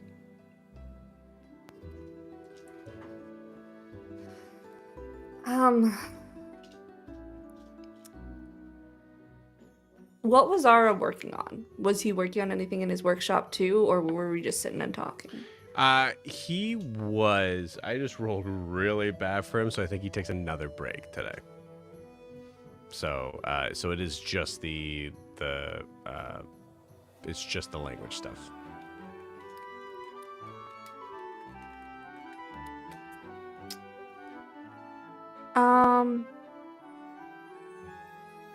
Yori's outside training, right? Probably, yeah. You hear the occasional like thwack. Uh-huh. She's gonna say, I think we should take a break with the lessons. My head's killing me. I'm sure yours is even worse. Yeah. Why don't I'll go grab us lunch. Yori has this thing that the fire giants like to do, which is basically they beat the shit out of their new stuff. So why don't you take a hammer out there and see if he wants you to hit his arm a couple times to see how durable it is, or something. And then I'll bring you both, all of us, lunch back, and the three of us can have lunch. Yeah, if you need to take a break, you can take a break. You don't need to tell me to. No, I think Yori would really like someone to do that. I am not very strong. You're being serious. Yeah, I'm being serious. He would probably really appreciate if somebody went out there and hit him with a hammer.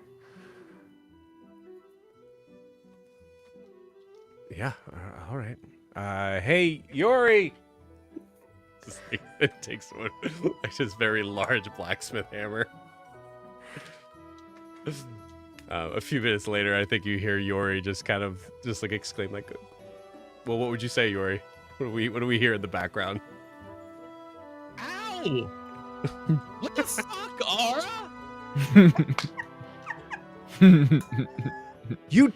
She told me. What did she tell you? To come out here and hit me with a giant hammer?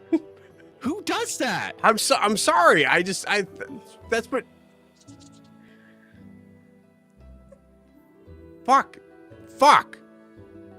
I'm sorry. Wait, I'm just fucking with you. But it's you know it is an old it's a giant thing, but you don't have to do it as it's fine. I think I already did it. The I'm arm sorry, will go man. back in. It's fine. Yes. Okay. Just hold it there and then just. Oh, that was gross. It's fine. No. It's supposed to do that. No, you got Built in. Now I'm just gonna take a break and. You see him like he just saw you just. It's so much worse than like putting an arm back in the socket. There's a whole other like level of sickening to it. Yeah. But yeah, Kara, as you walk, I'm gonna ask just for fun to really kind of twist the knife here. Kara, do you walk in the direction of Mask, or do you assume that Mask is following you? Oh, I rolled so bad. I think she looks at Mask and then starts heading in a different direction towards food.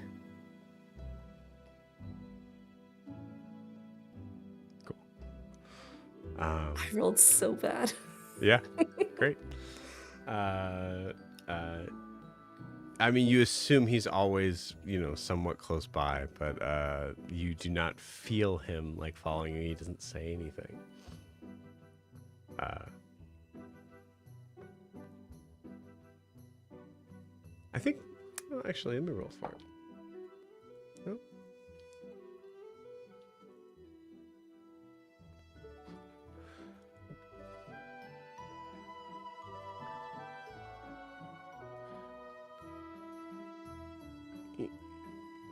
There's not a lot of. Oh wait, he's Hadrian. There's not a lot of sustenance in that you. Sorry. That's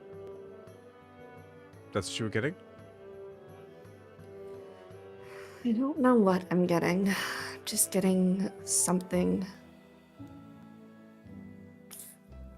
Yeah. It was an excuse.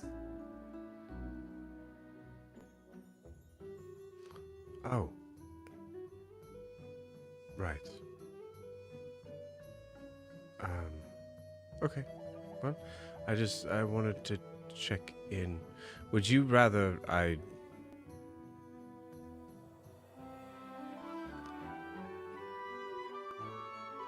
Is there a form that's easier for you to talk to me in? I never was able to figure that out.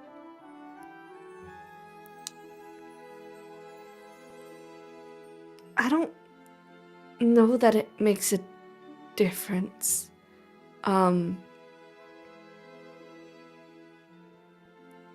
I would say your true form, like changelings have true forms, but I don't know that you have a true form.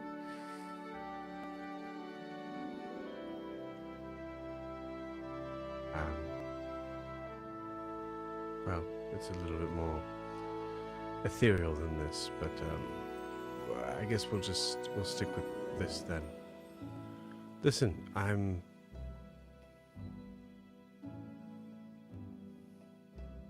very sorry for the other night. I know why you're upset. And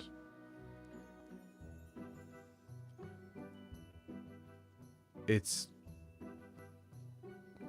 an interesting feeling to be a deity apologizing to a mortal, but in some ways it's refreshing.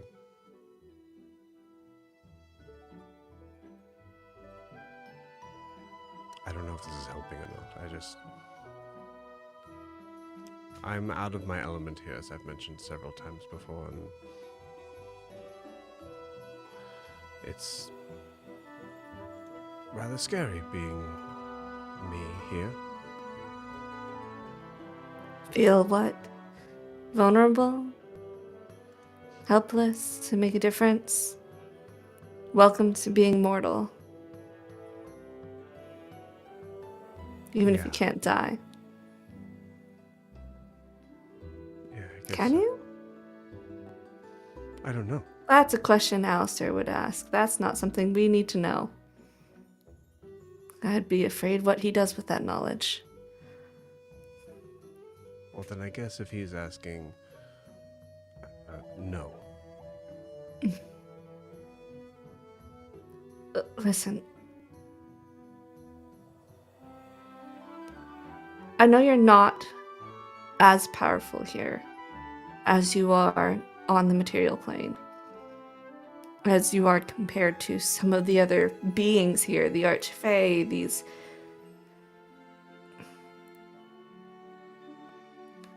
I just need you to stay by my side. Because I know there are a lot of decisions I'm going to make on this road that aren't going to be easy. They're going to be painful, they're going to be hard, I don't know if I'll be able to keep everyone alive, but I need to get my daughter back no matter what, and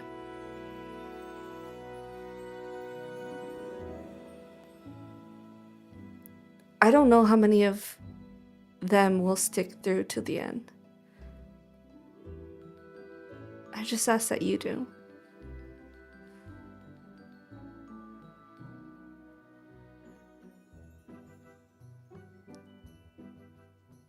Of course.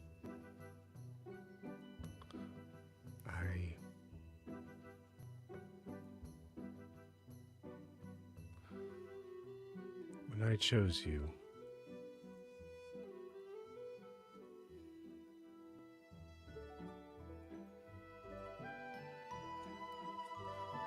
it's strange to say, but it was something that even for us gods,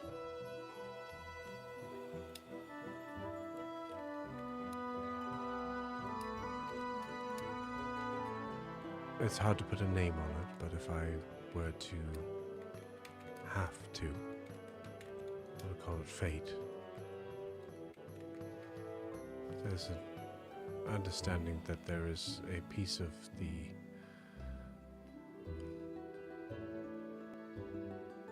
ether, the connection that binds us together in strange ways that clearly meant that you and I were to be linked. I can't explain it that well, as I don't really know how much any deity of any power would understand it.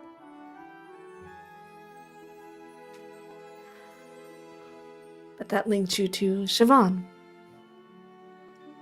Not Kara, not whatever I'm becoming with the unseelie influence, what I will become here.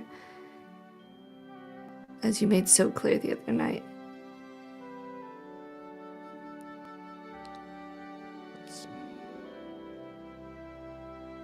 I'm going to change. Hell, I'm a changeling, isn't that what we're supposed to do?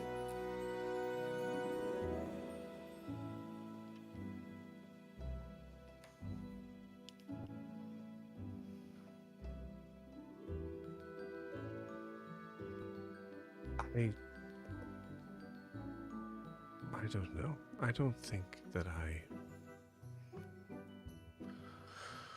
think I connected with just Siobhan. I don't necessarily agree with that notion. It is a change, as you've said, but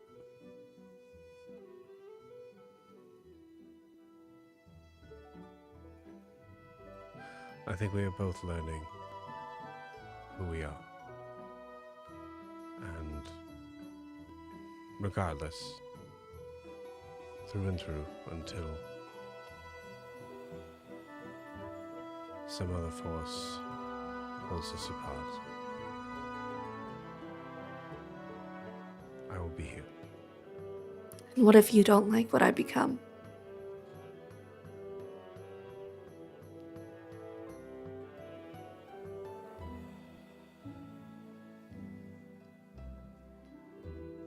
See, that's the beauty of my power.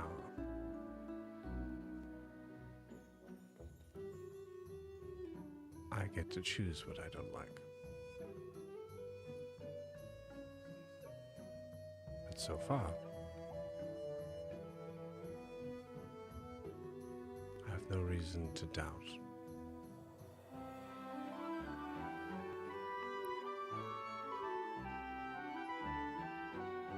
Just,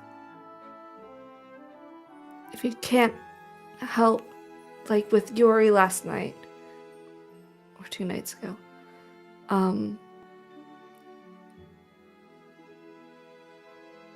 then don't leave me. You've been honest, you've been clear about the limits of your power, and even if I panic or say something in the moment,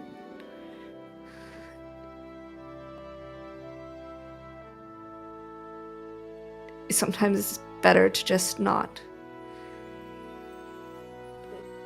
cast about blindly in search of help. It's just better to sit with somebody when everything's going wrong.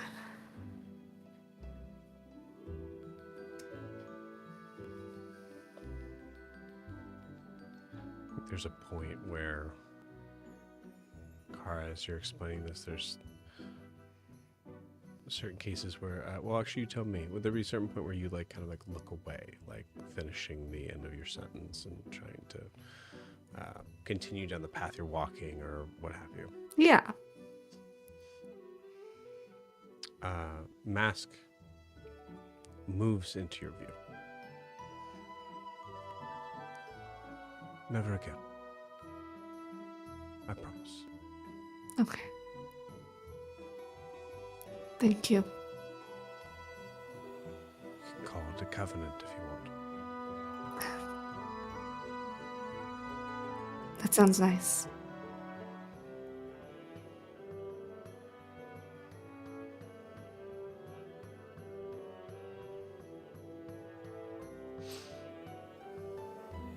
So, Would it still help if you had more of an anchor here?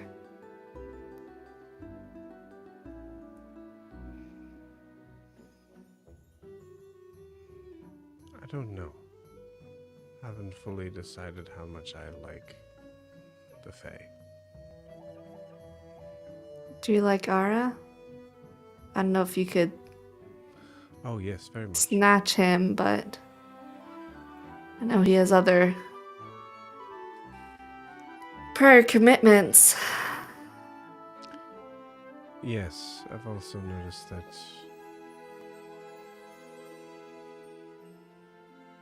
you haven't been very forward with him about it. I think that's something I should discuss with him.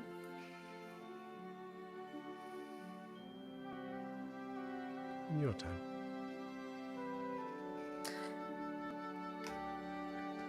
Food first, I guess. I should probably get a bunch for Yori because he's probably not happy that I just.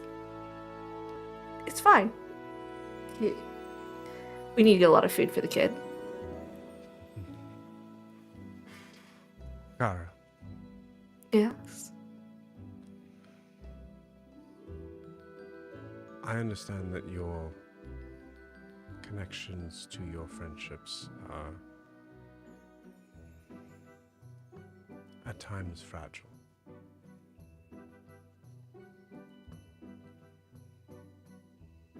So, I cannot express this enough.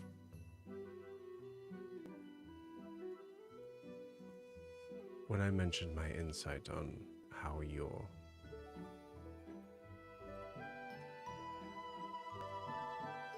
treating Ara,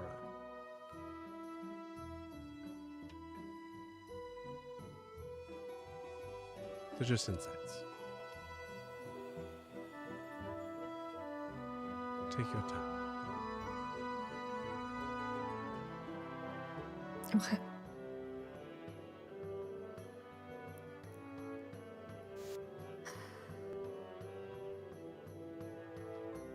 She's gonna shop for lunch. Okay. And bring it back apologetically to Ara and Yori for abandoning them. You come back to seeing Ara pointing a hammer on your direction. You. And with that, we're going to take our 10-minute break. We'll see you guys in 10. He asked Alistair.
Right.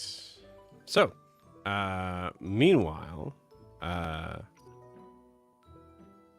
one thing that we could handle here actually is so Alistair and Gwen, I assume, are back at the library.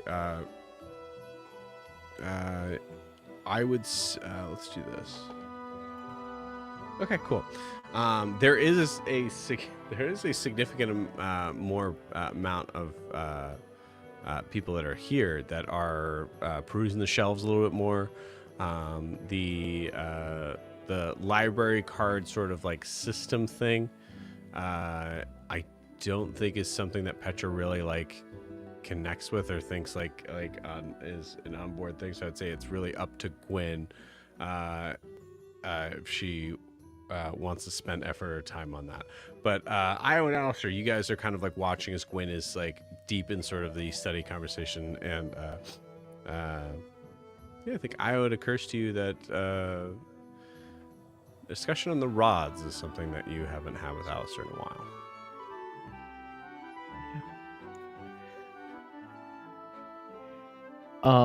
Io noticeably is looking at Al's cane, and he says to him,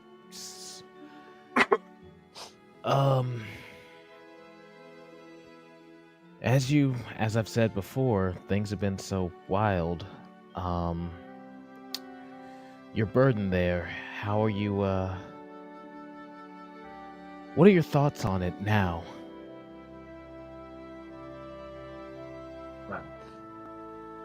Burden? I don't know it's necessarily a burden. I might be presuming a little bit much, but I just was thinking it's like you're holding all that power in you or with you, and can't be easy. That's why I said burden. If you don't feel like it's a burden to you though, then I can't tell you how to feel. So Oh no, look, I didn't mean it like that. I just you could. it's just I mean it's a tool. It's an opportunity. It's a challenge. You have your book. Right. I mean, it's really not that different. I don't guess, except we haven't really agreed to the terms or any terms of exchange, but there's definitely been benefits to this. Just trying to figure out how to navigate as we continue forward. That's the real challenging part. You think the others are like that one? I would imagine that they each probably carry some different aspect. Otherwise, they wouldn't be at odds with each other. Right. You hold the one of water, and man, I'm just trying to think about, particularly like the one of fire that one has to be a hell of a thing to try to wrangle. You know? Like, then again, trying to contain a rushing ocean in a rod doesn't seem easy either, but, you know, I don't even know what I'm trying to say. It's even the whole concept of you having that thing just concentrated into a cane is, in a way, kind of wild when you think about it. It's. I mean, think.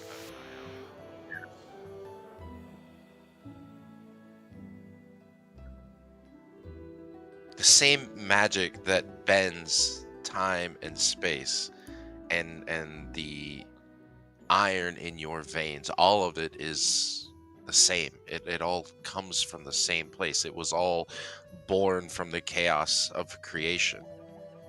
The only difference between us and your patron and the gods and Undulith is just how much we got of different things. And at the end of the day, it's all transmutable. Yeah. I'm also thinking back to our conversation from yesterday even, say we did become, I don't know, say we did become gods. Have you ever thought about, do you want to be worshipped?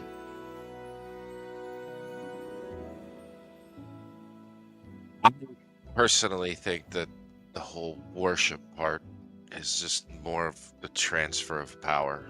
When someone believes in someone else, they give them a part of themselves to them. I think the gods use that to power themselves. But to directly answer your question, I have no desire for worship, no, of any kind. But there is a balance that should exist in this world. As much as we despise the Esselises and the Hothirs of the world and the Unduliths, they have a place when used correctly and kept in check. And I don't know that there's really any putting those guardrails out there for them. It doesn't seem that way. Again, what if you make a valid point is what I'm saying, but what if those guardrails are in place and this is what it looks like, and it'd be worse if those guardrails were gone? And the reason why I asked this is I was just thinking, if we somehow end up with that much power, and I think the other reason why I called it potentially a burden, that much power and in essence that many potential people relying on us, that's a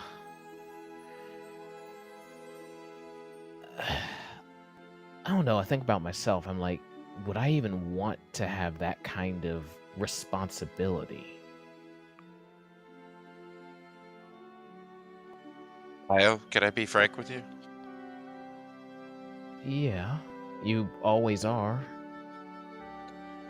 Short of Gwen, I don't know that I've ever met anyone with as much potential as you. Your abilities, given time and dedication, probably surpass all of us. And that's not even mentioning your patron. You already have a responsibility. You already have an opportunity to do so much with what you have. And I mean this lovingly, but I'm kind of concerned that you haven't realized that yet. What you and Gwen are capable of, I will never even dream of being able to do. Not without help.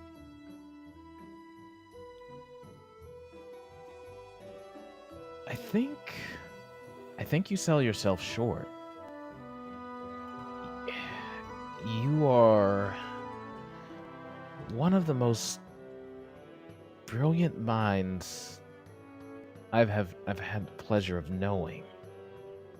And that ingenuity alone is nearly limitless.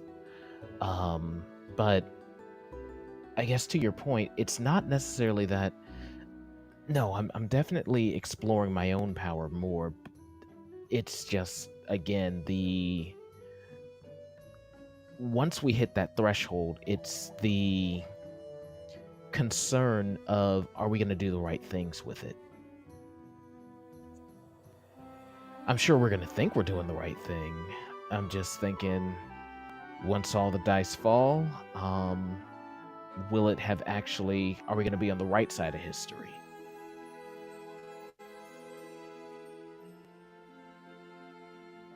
If doing the right thing meant that everyone around you had to die, would you do that? Well, the way my mind works is then that's not the right thing.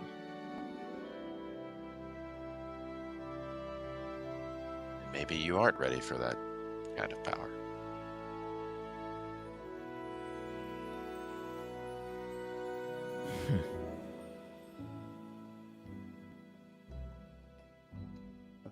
There's a moment here where you see Petra is taking his probably like 10th book request at a time, and is now at this point, yeah, okay, yeah, I'll get that. And then you see him knock over a whole stack of books that were all Gwen's tower.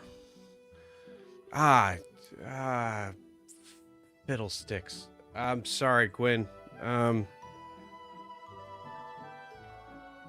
Alistair, It's Yeah. all right. I think I was done with those anyway. And she'll just mage hand them back into a tower. okay, all right. Okay, cool. Don't forget what I told you last night. Yeah, I don't think that's working, Gwen. And you see him like in a state of full disarray of the other figures that are around here on this. But Alice, you get the feeling that Petra could use a hand. I know. We'll continue this. Yeah, it's always good talking to you, and we need to continue picking each other's brains. So yeah, Think on what I asked you to think on, please. Responsibility, power.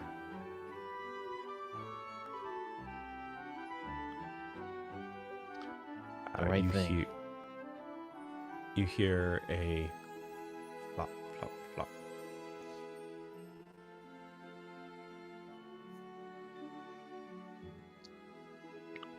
He is a very dangerous individual in how he regards himself among the gods. But he is right about one thing.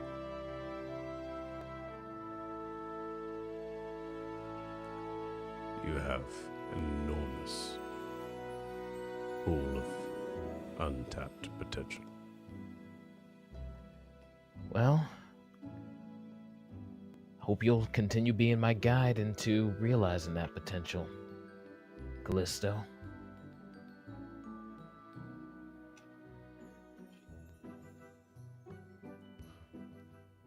I will continue to be your partner.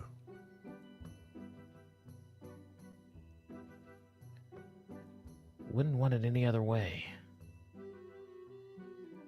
And then he reaches. He probably has not even shown him how to do a high five yet. He's just like, he literally puts his palm out. Now, you put your palm out and slap it into mine. He slaps your hip. Nice. You get in this moment, I always think he's learning.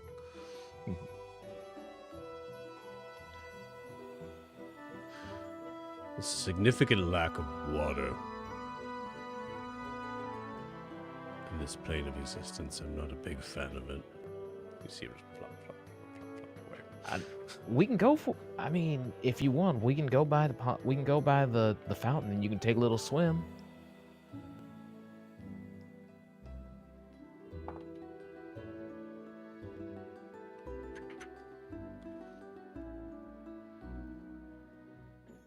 mean, if you're not busy. Yeah, I'm not busy. Let's go. He follows you again. I don't know why I have Winnie the Pooh stuck in my brain, but he follows you like Winnie the Pooh. Out the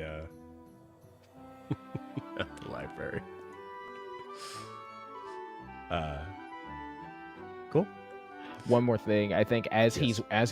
he's walking out, he literally says to him, he's like, "So you ever thought about getting big like Houston one day?" And we can even leave it on that too. if you Yeah. want. Yeah, I like it. Cool. All right.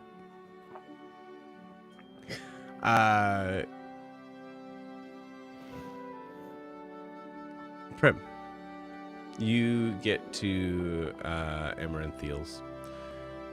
You see her working on something in the loom. She kind of like looks over. Give me a minute.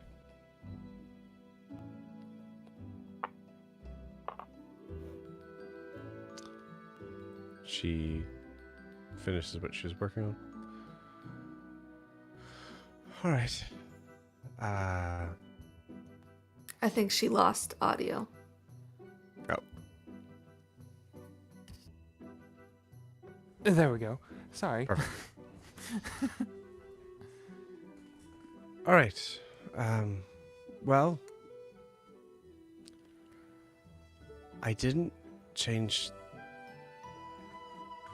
the color so much Mm-hmm. because I know you liked this orange. It is a bold color on you, so I guess I do like that you're bold, so I did. But I did thin it up a bit. It's an extremely bulky scarf. I mean, it wasn't originally a scarf, so that makes sense. That makes sense. Okay, great. So I can be a little bit more frank about it. It was ridiculous as a scarf.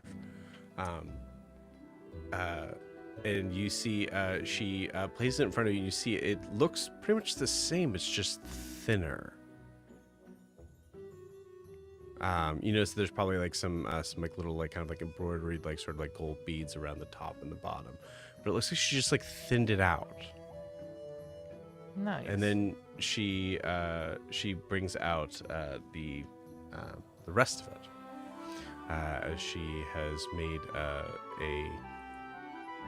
sort of like sash-like belt that seems to extend down behind your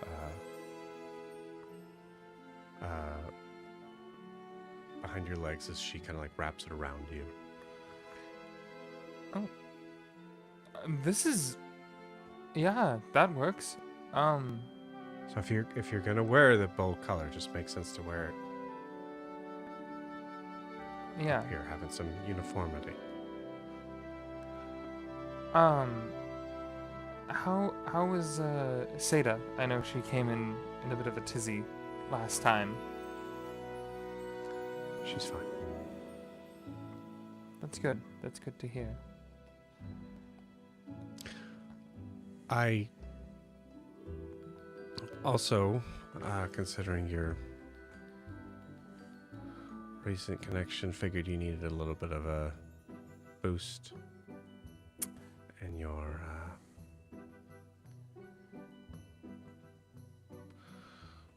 well, just put this top on as well. And she like puts the sort of thinned out sort of scarf. I don't know exactly what you would call it, but it basically kind of like now sits somewhat like a thin, like, I guess shawl sort of in a way. Sure. But as she does so, so it's not going to work on me, which is good. But Yeah. this should make you a little bit more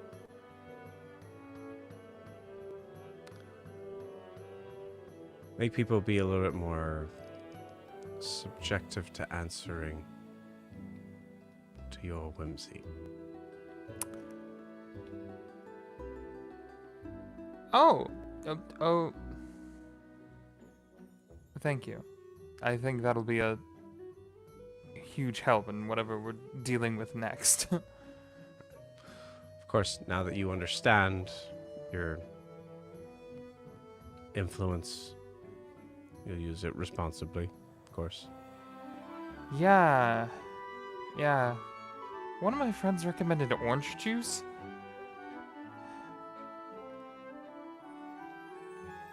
What?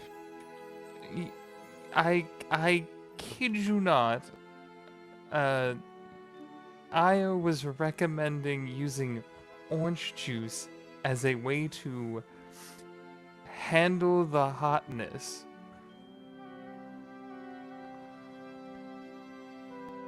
I think it's possible that your friend just assumed that you really liked things that were orange. That's a good assumption, but like...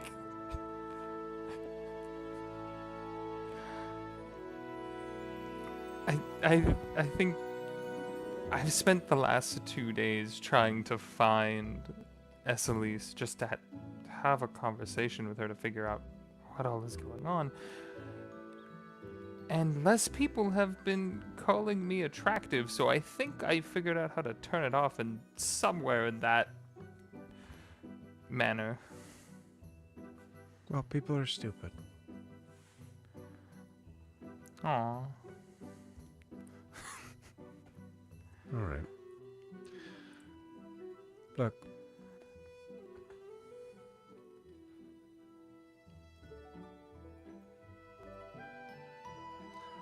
I know that you will be leaving in a few days.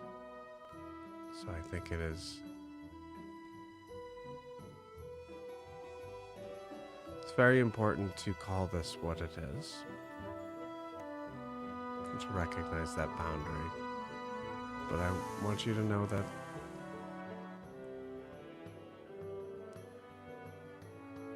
in a few days, some span of time,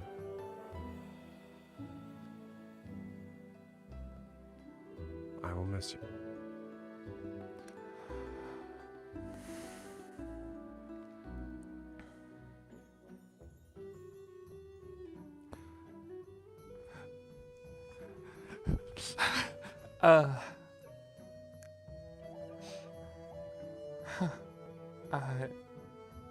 It's nice to be the one being missed this time. I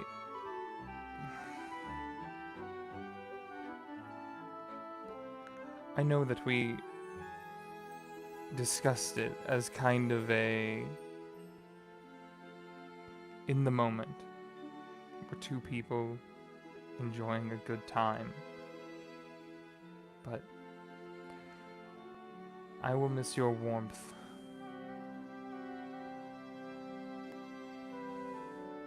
It has been one of the most reassuring things I could have asked for in a long time.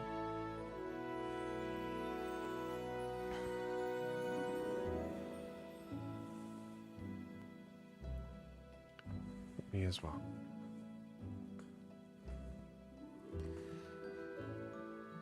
It does sound like that it won't be a goodbye for forever.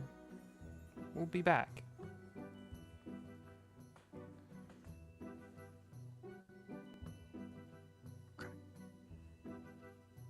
I would like that. Do you have a mental link with me? I don't know, dear. Last time I heard you, I'll just be honest with you, I tried to pretend that I didn't for your privacy's sake, and then the time after that, you were talking to Io about ships and islands and... Did you Yeah. say like a girl in every port? Is that what I heard you say? Was it? No. Not intentionally if I did. Okay, I wasn't getting what you were saying about that. You're I was trying to deal with the same level. He's the same one that said the orange juice thing. Like, this is what I was trying to... Hey, there's no good way to put this. I'm from the Feywild, and I don't know what Io is. Oh, okay. Okay. Um, cool. Me neither. Yeah, that's strange. Yeah, see, I thought it was, just normal for him to be not really. I. I don't know. Mm-mm. So, I mean, it sounds like the orange. I'm sure there was some nugget of wisdom in that. I guess. I don't necessarily think it's working too well, but Um, give it time. The Fae can be a real bitch. yeah, some of them. And some of them can be quite lovely.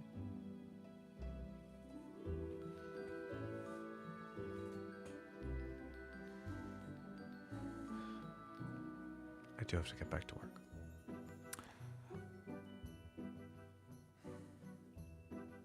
Would it be okay if I just hung out in the shop for the afternoon?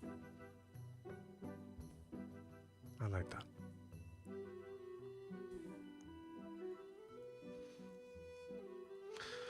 But you're going to have to make yourself useful. Hold this. Oh, okay. And we'll cut it off there.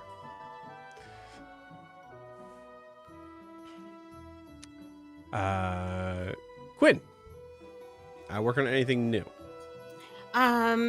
A little bit. I was going to say just a little retcon for the night before at dinner. Gwen would have spent the entire time lecturing Petra on how to run a library and just given him reams and reams of notes to take on what a library card is, distribution systems, the function of a good public library, just like helped him make posters to put up on rules and stuff, and given him some tips on interviewing for assistant positions because you can't run a library on your own. And she would have suggested Amaranthil's daughter as a good candidate because she's charismatic and has people skills that he lacks. So, okay, beautiful. I like it. What I did establish while you were gone was that the beginning sort of morning of like handling these sort of like library card system, way too much for Petra to be able to handle unless you spent time yourself to she does not, because I think that Gwen thrives in chaos. And I think this is the perfect environment for her to actually get a lot of work done. So sorry, Petra, you are a casualty of Gwen's chaos today. But I think today Alistair's around too, so Alistair could probably try to maybe keep from Petra just going fully. Maybe she asks you to like help him not cry. She does know what she's doing and she feels a little guilty about it, but not enough to stop it. Right. Fair enough. But I think today she spends going back to focusing on making the item the focal point of what will cause the transformation rather than Houston himself. So it's a lot of,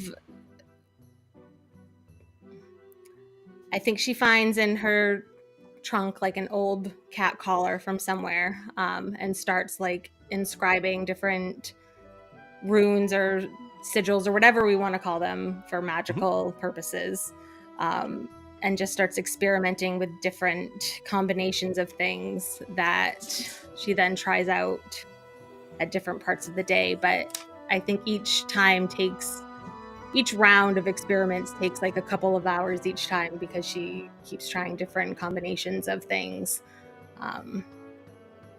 as we go.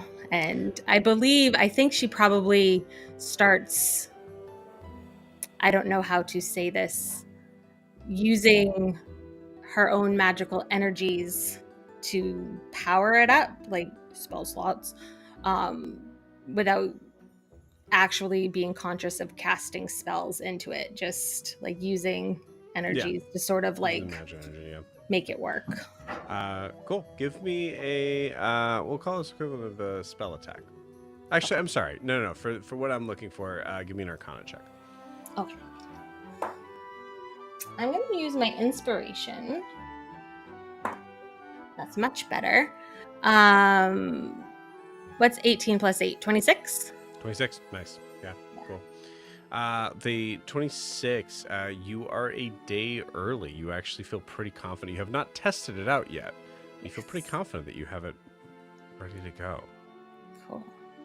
So I figure tomorrow the whole day will be testing. Yeah. Testing, giving it a shot. I feel like riding that high, she breaks early and steals Alistair away for the night. Okay. Sorry if you had plans, dude. You have different plans now. I like it. So. Petra goes full unconscious and dies the next day. Just kidding. I feel like Kiki just gave me a look like, are you serious? You killed my NPC last night. You can't kill this one tonight. That's true. Yeah, no, Petra's fine. Exhausted. This is good for Petra. This is a learning experience for him. I love it. That's how you see it. If he survives this intact, he can deal with anything. That's fair. That's certainly true. Cool. All right. So stealing away Alistair and Gwyn, you guys kind of have a moment, have a night to yourselves of just bonding, R&R, and what have you. We get to the crumping.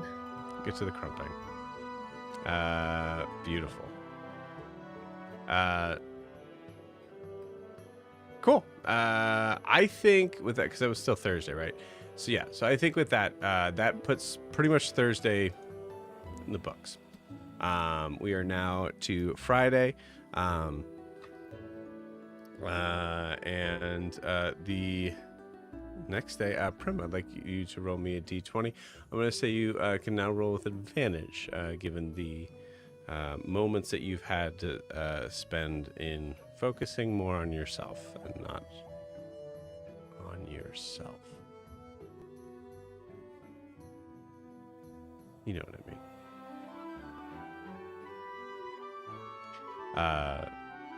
What'd you get?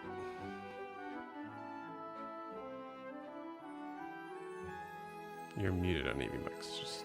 Yeah, I was rolling real quick. Started with a 2, got a natural 20 on the second. There it is. Beautiful.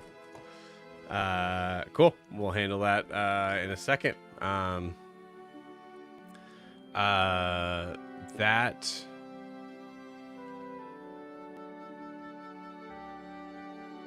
morning and afternoon, Gwen, you are, I'd imagine you're pretty excited to like try this out, give us a shot. Yes, absolutely. So I would say, Gwen, do you request the help of others? I think she wants the audience, but I think she wants to do it herself, if that makes sense. She wants people there, actually, but she wants to do it herself. I didn't want to say audience, but that made more sense to me. Yes. She wants the audience. You can say the audience. Yes. So definitely Alistair and Io, but she would invite the whole group if they wanted to be there. And Sarah and Petra, and because she likes Sarah. Okay. Yeah, let's see. Wow. I'm so Sarah sorry. can invite her new boyfriend, not boyfriend, but boy/friend. Both Sarah and Petra seem to be busy. I rolled a 2 and a 1.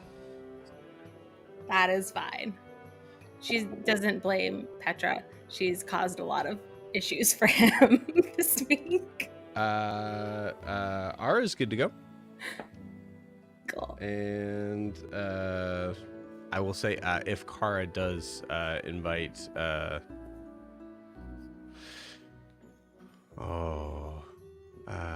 Faden. What's this guy's name? Thrithrill?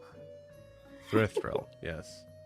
From you can invite Amaranthil as well.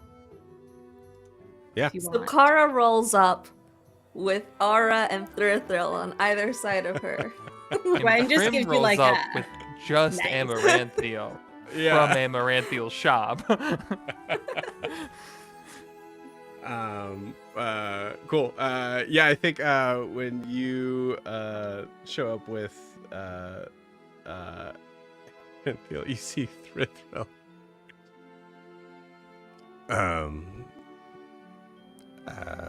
Amaranthiel. And you just see Amaranthiel just full on roll her eyes and then just looks at Prim with a look of don't ask. I'm gonna insight check this because I want to know the juicy details. You absolutely Gwen is can. looking at Kara saying, you need to tell me everything after. How's a 28? 28 is good.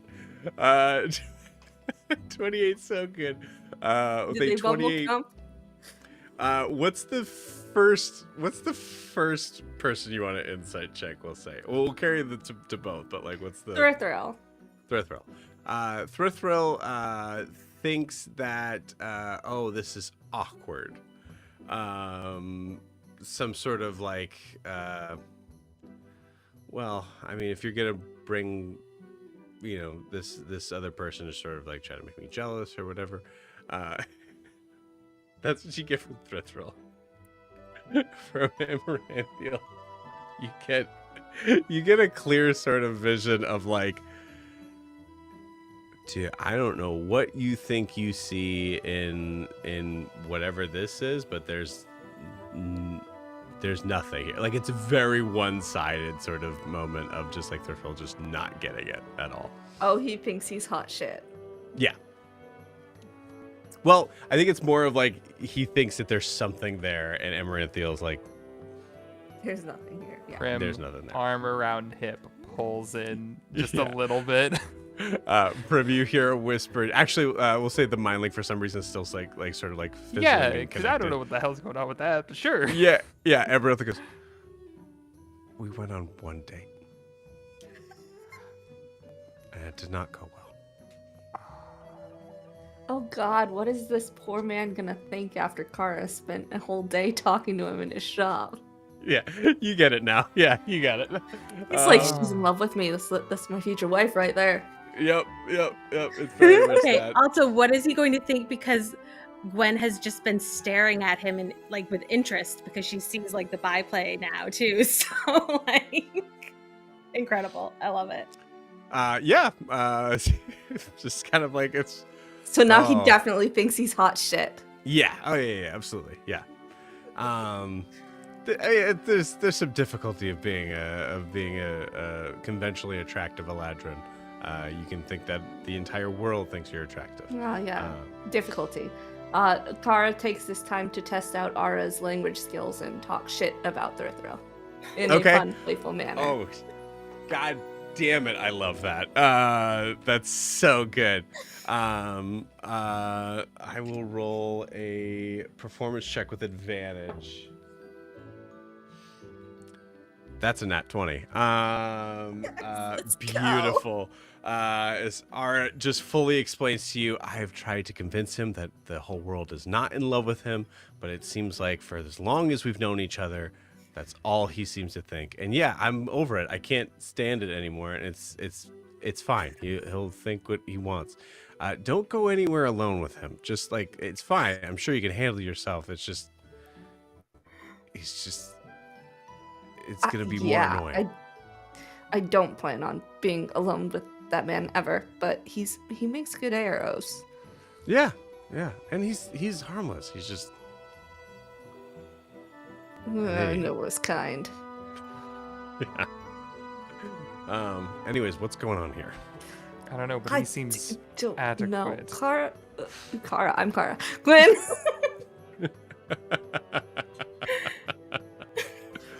Kara, Arna, Sora, whoever the fuck's doing this thing.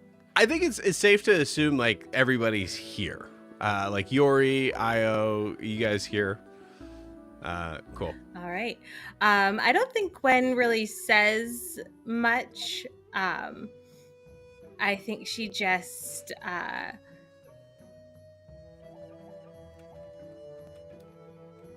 kneels down in front of Houston, takes out the collar she's been working on. She's going to look up at Alistair first and just go like a little nod, and then over at Io, because she used your ideas in this.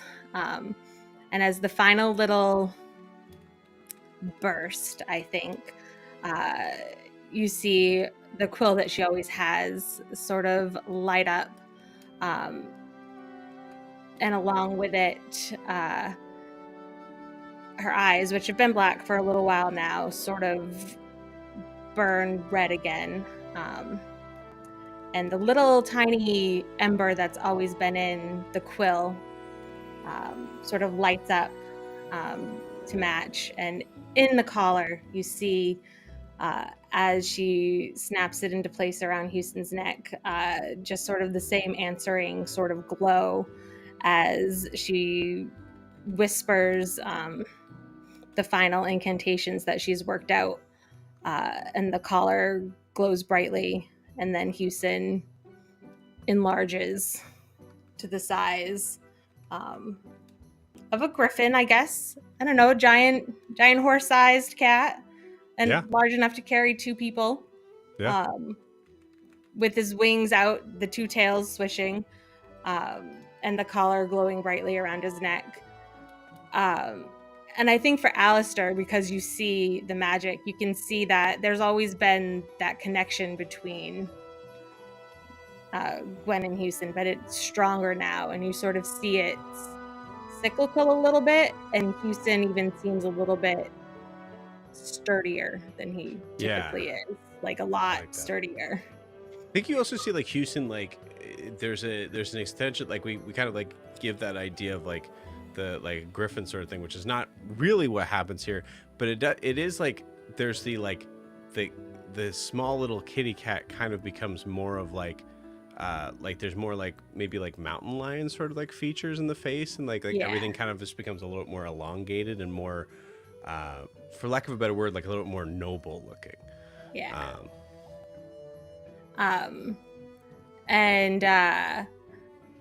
Yeah, so he is now a mount. Beautiful. And she's gonna look. All right, let's see if it works. And she will attempt to climb up and go for a flight. You got it. Cool. Initial sort of thing. You like when you like the entire time you're remembering that this is Houston. So there's like a level of like as you're like climbing, you see Houston kind of like. Yeah, she did not think through like any sort of saddle or anything. Yeah, Like, I love that. That didn't go in her head at all. Yeah, and I think there's even moments of like as you're saying that, I think Ara's like, oh, she should have like some sort of like riding she's gonna ride. Okay. Yeah. No, well, I think she has magic that might help her if she falls. I sure hope I should be ready to fix it if she falls. Yeah. No reins. I No reins. I think Okay. I can heal broken bones. Just don't land on your head, please. All right. Yeah. I think I would do something if I could on my end, but Yeah, no. Oh, it's should be fine. Trust Oh, in- she's grabbing she's- the fur on the back of his neck. It's probably not. It's she's probably fine. don't correct her. Hey, It's guys, safer for you. guys. Can you just enjoy what's happening right now? Yeah. Yeah. Or at least let us enjoy it? Thanks. Luckily, with Gwen's passive perception, she does not get any of that. Yes, I love it. I love it. So great. Kara and Ara are freaking out, and Gwen's like, yay! Yeah. It's fine. Yuri, Io, and Prim, what are your reactions as you see Gwyn kind of climbing aboard and this whole sort of like movement before Gwyn takes off? Oh, Isle's just excited. He's just happy to be here and see how this is going to turn out. I think Gwen shouts down to him, "Look, we figured out the mass." Ratio. I knew you would. Yeah, it has it behind. Did you not have the? I didn't have the head before. Did you miss that for a while? Were you missing the? Yeah, that was. We figured it out. I figured it out. Cool. Yeah. Gwen, has as his you're head now. saying this, Houston like kind of like stretches out a little bit and does like a moment of like turning around, and you're like, as Yep. you're like having to like kind of grab on. Yeah, Prim. I think Prim is just looking between all of this and is just like, what building can I use to climb and jump if I need to catch her? Yeah, yeah. I think beautiful. At this, Can I roll insight for the situation? you certainly can if you'd like. I would say that Amaranthiel is rolling kind of an insight check on you getting that, and just kind of like looking like. I mean, there's an overhanging branch right there. Just noticing. Alice just got it. Hey, Yuri, Most of us can fly. 25. Yuri, this started Yeah. because of you. This is partly because of you. Well, I'm glad it's a better use. I mean, I could always fly on my own. So I really need them.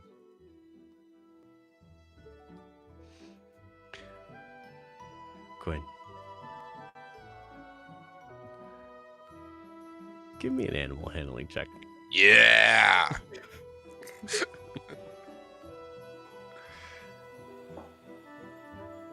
Wow. All right. 13. There's certain points where, as a DM, there's like moments of like recognizing, and it's happened every once in a while where you are incredibly surprised by a roll being exactly the opposite of what you want to happen. There's certain cases where you really kind of just trust that die, and this is one of those times. So Gwyn, as you grab on to nothing with Houston, you have the collar, so I think there's a possibility like you could grab onto the Yeah. collar if you'd like. And I think a part of this is like, as she's doing this and realizing a few of the things that she maybe didn't think about, I think she's really focusing on that connection and remembering like the first time she ever summoned Houston and how this was a spell that, yes, she learned from the librarian, but it was also the first time she sort of deviated from the path that they wanted her to go down. Mm. And she took a left turn and ended up with this infernal creature that was not at all within the librarian's domain, like, and how it led us here to this point. And she's like, come on, man. Nobody has ever done this before. Let's do this. Beautiful. As I'm almost slipping off. Yeah. You see Houston. Houston seems to be kind of like looking back at you, like kind of like a little concerned, a little, Yeah. much more excited than anything else. Yeah. And seeing you kind of give like a little bit of a nod, just does a little wiggle butt, Yeah. and then full on takes off. This is all, as I assume, to be once again just in the middle of the library, Oh, or not in the middle, like in yeah. that area of the street right before. Yeah, the library. absolutely. Full view of everybody. She's showing off a little bit. Let's Beautiful. be real. But yeah, full view, not hiding. Yeah. And Gwen, you sort of, there's definitely a moment. So 13 is a success, but it's close. Oh. So there's Wouldn't have certain, it any other way. There's a good amount of you holding on with one and just like full on just in the space of, Yeah. it's somewhat mirthful laughter. It's somewhat, I could die at any second. Yes. As you're flying up, I think you see Hara has like taken his sword out and is just trying to hold on to something like tightly in this moment, just to like feel like everything's okay.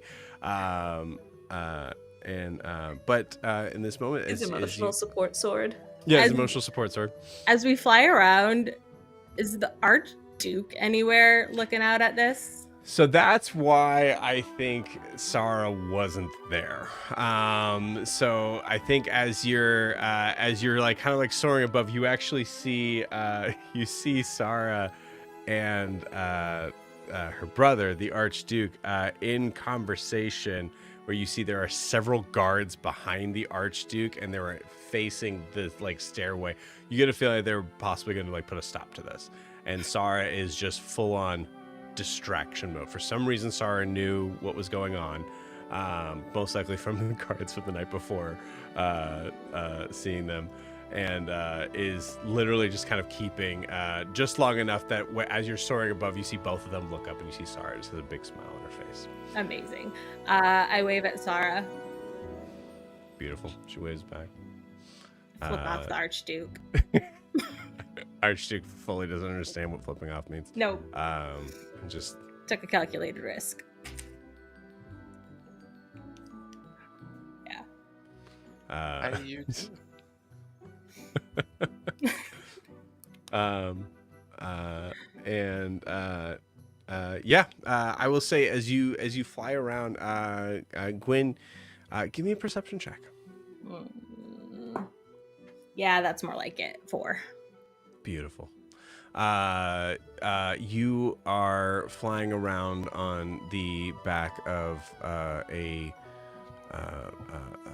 house cat turned giant mountain lion griffin.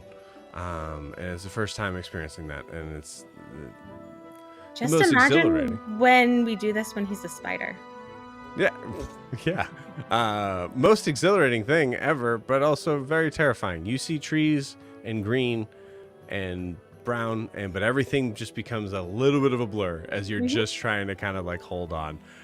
You're able to see the Archduke, you're able to see Sarah. Like when you look down, you're able to see the people there, but as soon as you're trying to like look up at anything, there's a moment of just like, ooh, okay. Vertigo. Yeah. You do a full movement around the giant tree in the center of Iabellon, and after about what probably feels like is 10 seconds, it's probably closer to being like a minute. You come down. I'll roll for this because I think it's a 19. Okay. As there's a and you're like kind of like clutching the neck a little, but you're able to kind of like let go, just enough to not to look like you meant to land. Meant to do that, yes. Yeah. Alistair finally stops concentrating on Vortex Orb that he's been holding the entire time she's been flying around. So much for enjoying it, right? No. Just smiling the whole time, sweat pouring down his face. It's good. It's great. It's gonna be That's great. good, because this girl don't have Featherfall. What are you talking about? Cool. Kara, roll me a perception check.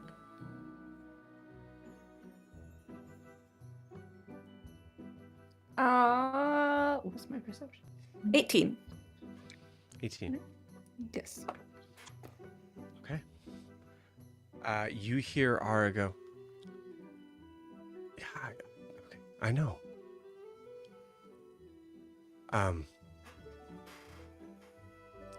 Congratulate Gwen for me. You good?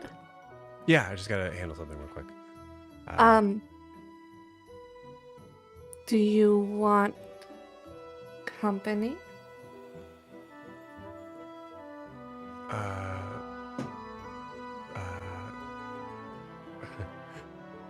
Not right now. Why don't you, Can I insight you- check them? yeah, go for it.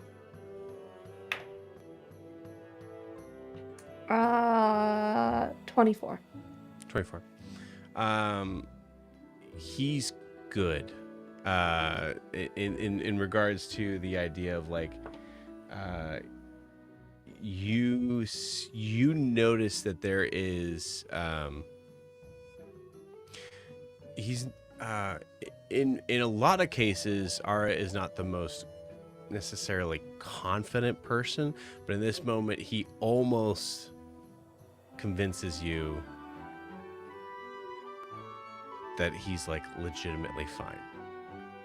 But you are very good at what you do, and you're able to get a sense that he wasn't talking to anyone that you could see. Given the information that you know, you get the idea there's a conversation that he is wanting to be having alone with the sword. Doesn't seem like he's in danger or anything, but he doesn't want you to know about it. Interesting. With the sword. I was thinking it was Esselis calling him away. It could be. Well, I guess I will meet you at your forge later for more lessons if you're up for it, or we could just call it a day. And I think tomorrow's the last day, so. Yeah, you're an excellent teacher. Also, if someone's got to keep Thrithroll company, right? I thought you told me not to stay alone with him. Right. Yeah.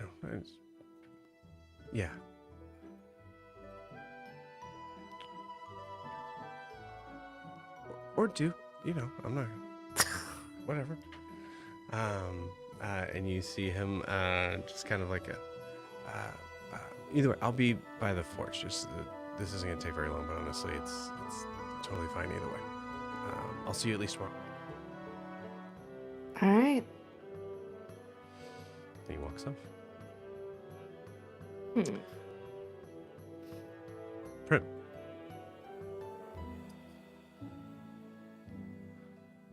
Well, that was,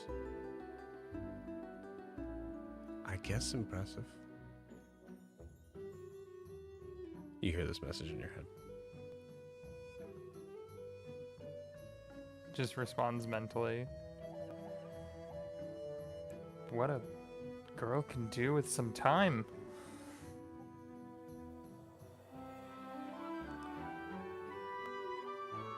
I guess. I get the feeling that you've been wanting to speak with me. Yeah, I've had some questions since our last soiree. There's been some changes and they've been a lot, so. Well, I can handle two things at once. Make yourself scarce. All right. And I think with that, Prim will just whisper into Amaranthiel's ear, not using the mental link, just in case. And just goes, I have to step out. Meet you at your shop later. Don't get near that one. Points at the thrill. You look at Amaranthiel. Oh, are you jealous? Why would I be jealous of that?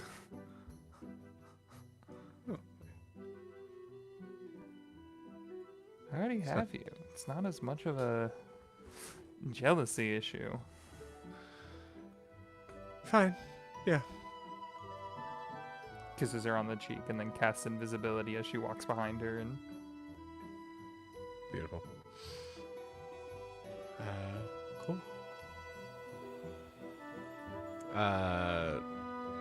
Gwen, you step down. Alistair is there to greet you. Obviously, Yori and Io, the whole party is there. I would say Prim is gone at this point. Yeah, Alistair gets a big hug and a kiss. I will remove the little gem piece of the collar and hook it into my bracelet, and Houston will shrink back down to his normal size. And I think she says, can't wait to try that out when he's different forms. Then she'll turn and look at the library and go, I have work to do. And she's going to go in and just bully Petra into getting this library into shape. Just, this is done. Now we're on to the next hyper focus for the next 24 hours. I love it.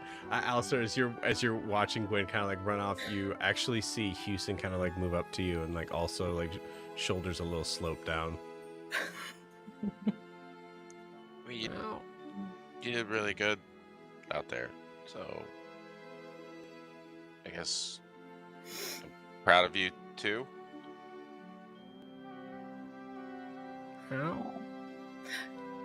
Gwen will run back because she does realize that she forgot the most important thing. And she will give Houston a little kiss on his head and then run back into the library. Little purr. Alistair, you go ahead and roll me an animal handling check. It's not going to go well. 18. You don't have a -2, so you're fine. Yeah, 18. 18's good. This is kind of like sort of an insight, but Houston's more animal in this case. Houston got to be large and take flight and be able to carry someone and be able to do a bunch of things that he hasn't been able to do ever before. And now he has to be a little cat again. So there's a level of just him like the sloped shoulder. So the kiss on the head definitely like helped. But there's a moment of like, just like, I miss it.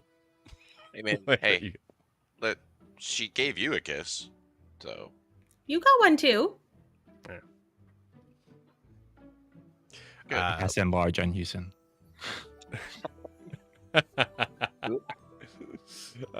You cast enlarge in Houston as Houston jumps up to Alistair's shoulders. So just Houston falls. It's not as big. It only increases by one size category. Right, So it's more like, right. you know. Yeah, there's this Panther weird size. like in between side, just this large bobcat on Still Alistair. small to medium, like goes from house cat to mountain lion. Like still Yeah, looks- it's still Technically, not- it goes yeah. tiny to small. Cats are Yeah, tiny. there you go. There Still you go, perfect. So bobcat, but his Alistair just fully envelops. You feel that immediate weight, like, wow. What? I think it's broken. It's just like is now like fully on top of your head, like not understanding. And we'll pause that craziness there. Prim, where do you go? She told me to get scarce. She is going to go to the spot that they buried Yori. Okay.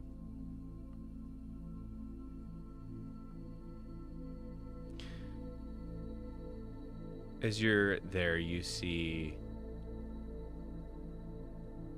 there's still a slight indentation, even though days have passed.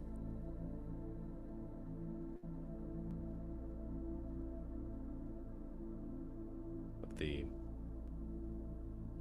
mud and crusted rock that is now kind of broken apart. And as you take another step forward,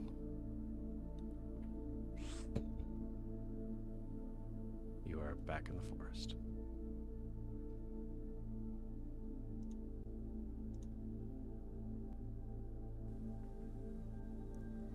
Alright, this is always the most boring part, so please just try to make it interesting if you can.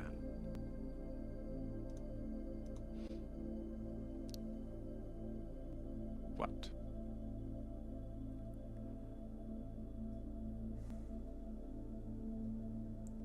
You're Faye.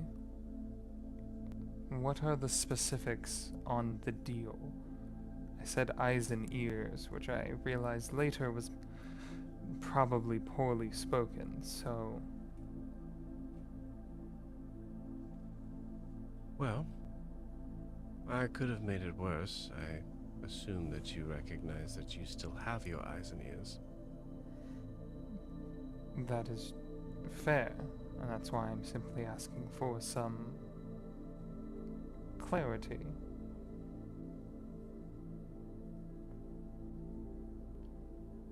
Well, simply stated, Prim, anything that you see or hear, I at any point in time may also see or hear. Are there things I should look out for to make sure that doesn't get severed?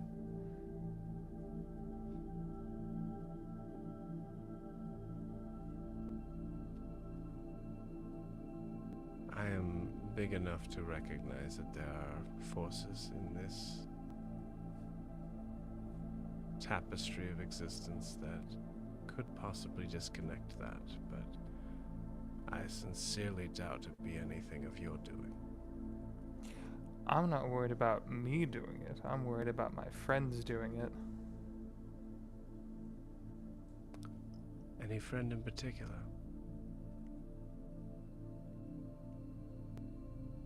I mean, all three of the nerds.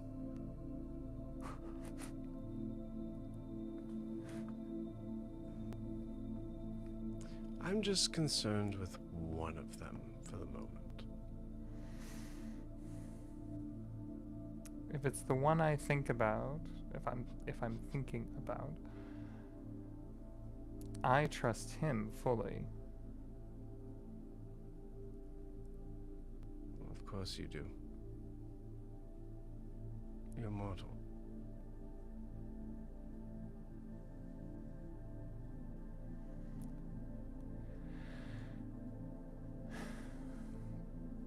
During the ball, we sensed a connection between Aura and yourself. Did you know? Not necessarily me, but I was at least informed of it.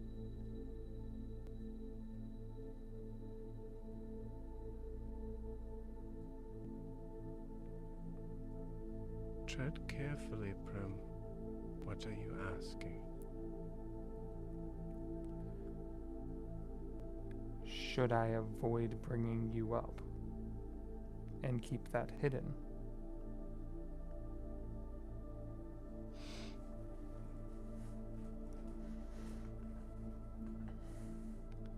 It would please me for you to allow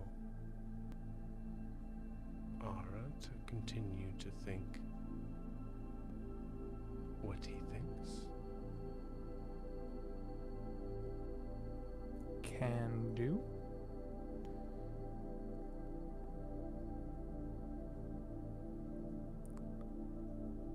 What's the deal with Spat?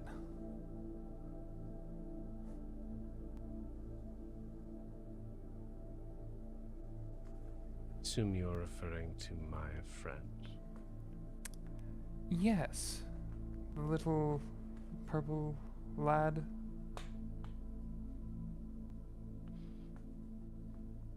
I will use your name. Spat has been a useful servant for a long time now.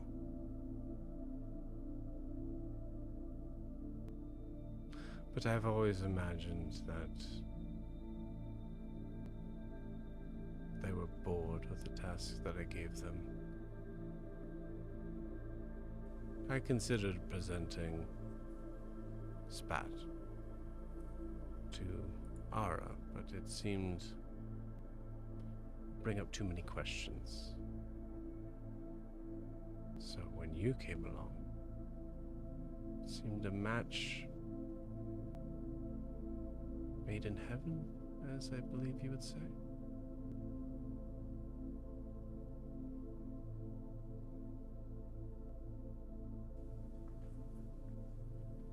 I guess, and one other question. How do I turn off the hotness thing?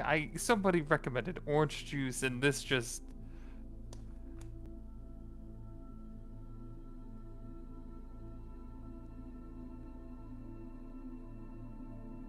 Why would you want to do that?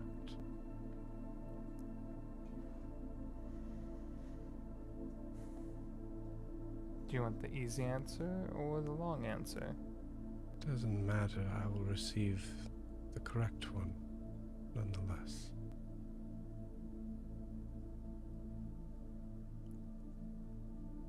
I don't like being seen. I've been judged for it my entire life.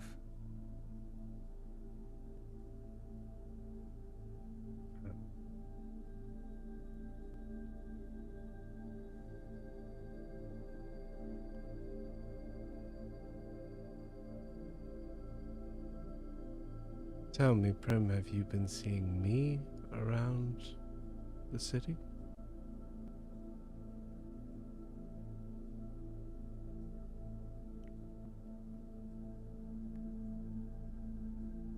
I have not.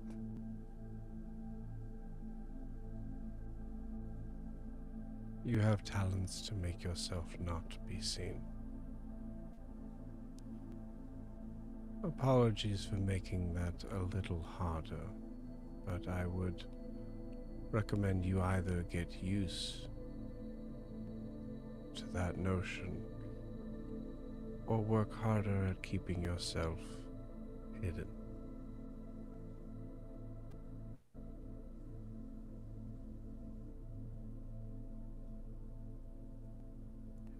That's genuinely good advice. I know.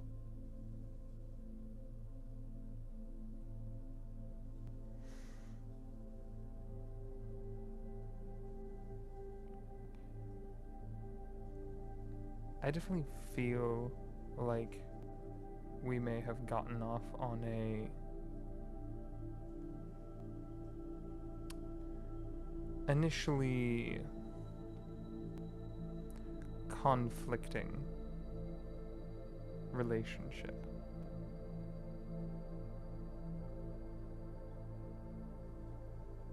I don't necessarily think that we have to, well, be at odds. And in all honesty, I think you'd be a good ally, even in the shadows that you are. There's a lot I don't understand about the regular world, much less this one. Clearly.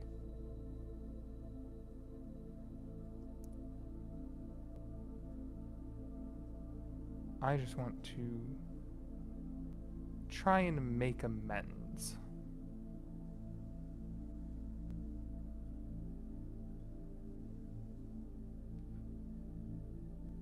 Are you asking for my forgiveness, Brim? I'm giving it.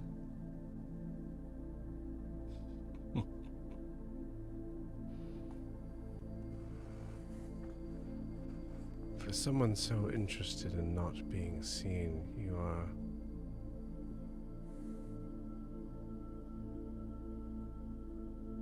uncannily good at being able to get under people's skin.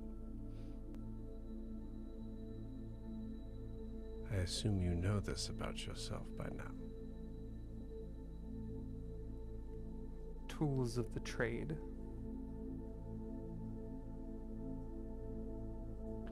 Well, let me speak plainly.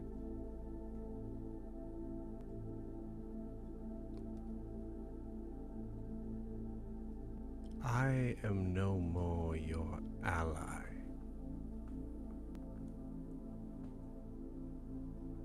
than an elephant would be to an ant.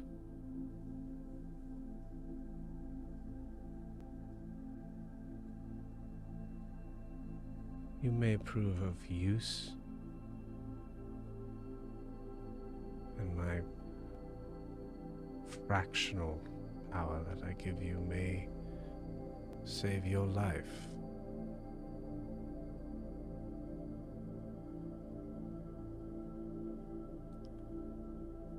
I'll even go as far as to say that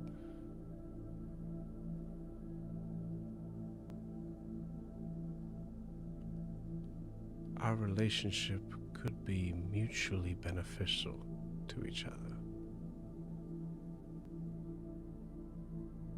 But mark my words, when push comes to shove, I will not sacrifice a single blink of an eye if it does not benefit me as well.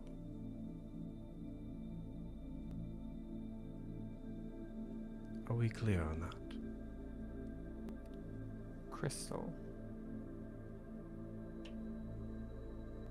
Good. Just know it's easy to sacrifice things when you've lost so much already.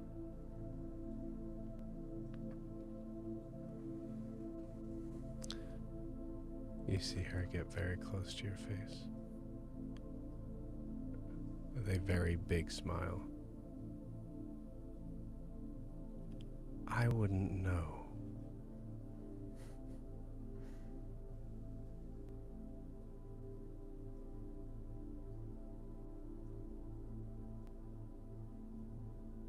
I know too much.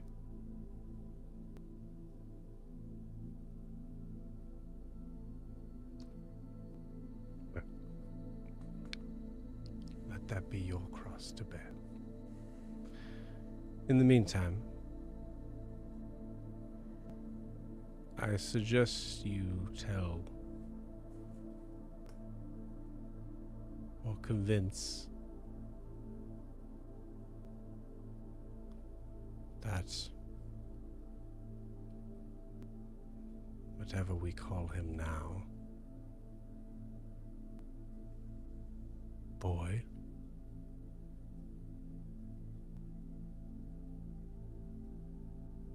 to follow his song, as I imagine it will give all of you some answers.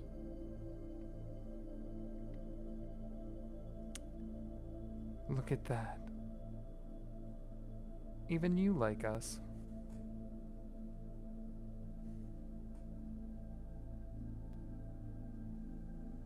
I find you momentarily entertaining. And then I hope to provide you a show.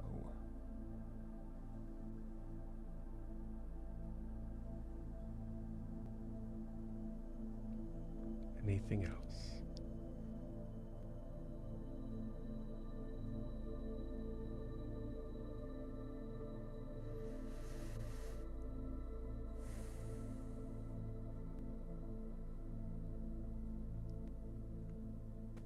Not that I can think of.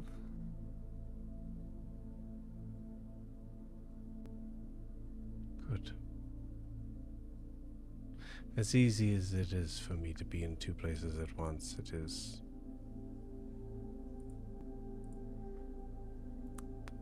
annoying. Oh, we don't want that. Good. You're learning. Step So, away. have a nice day. And she'll back it up. As you step back, you are staring at the spot where Yori was buried. God, I fucking hate that forest.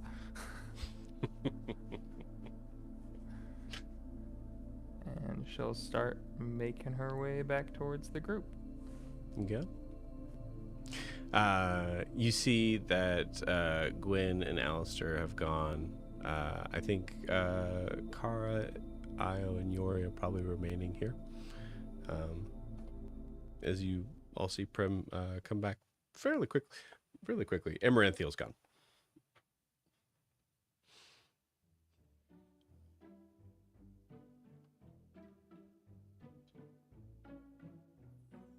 Sorry, the music threw me. Oh, sorry. What happened? It was just so peppy. It's just very Final Fantasy jaunty. IV started. Yeah. Yeah. This is the Heard this little afternoon. They click do feel. a little parade through the town every afternoon. Yeah. Yeah.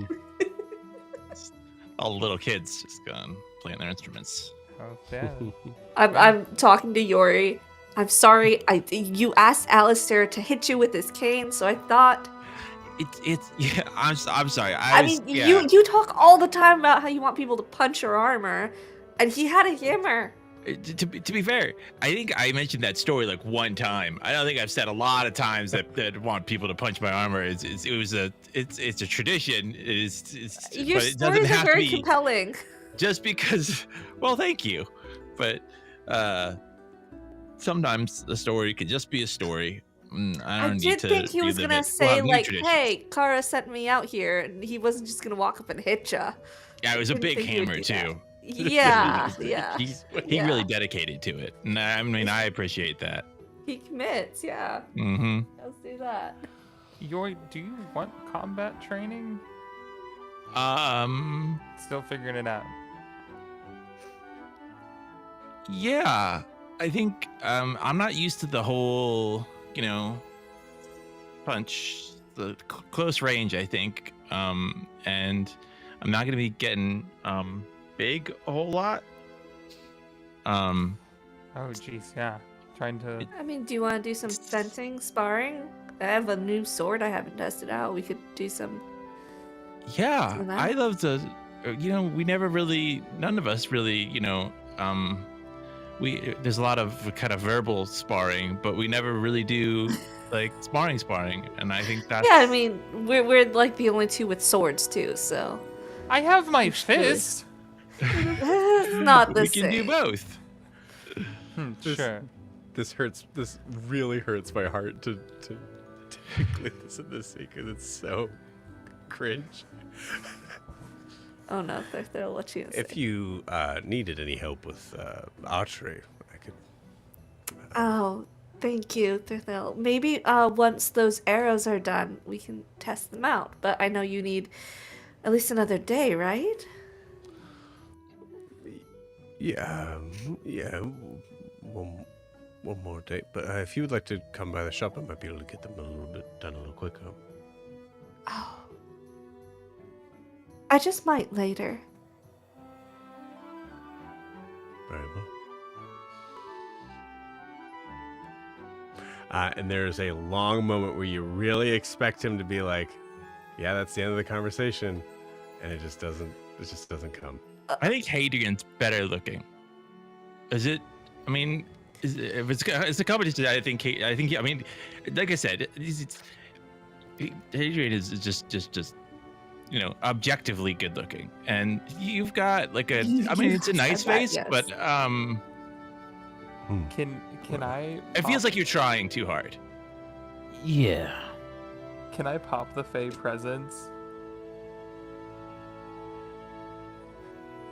Yeah.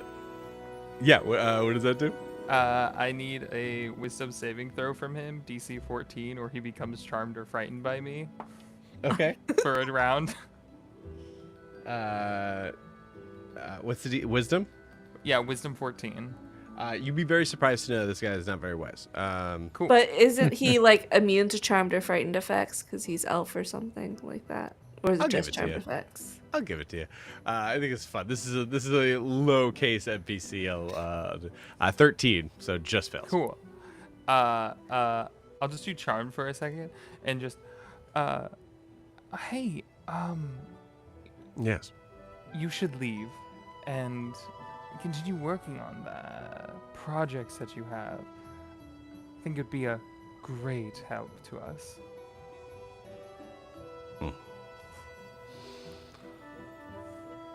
I must say, all of you adventurers are very interesting to have around. I will I will leave you all to it, then. Yes, thank you. Gives like one last look at Yori of like a little bit like, I didn't get what that was. Good lord, like, I mean, he's less harmful than some of the ones I've dealt with, but...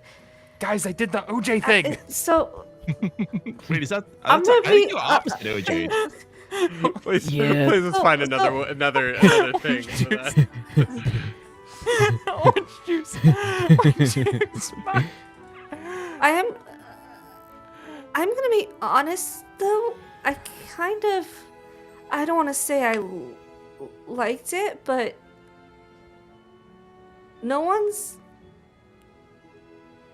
I'm in my changeling form. That doesn't happen to me. I mean, You saw like Kara and Siobhan before. Obviously, that was kind of the goal of those forms. But yeah, not no. this. No, I'm saying, I mean, yeah, you in your natural state are visually appealing, and it's nice that you're somewhere where people aren't going to judge you for being a changeling.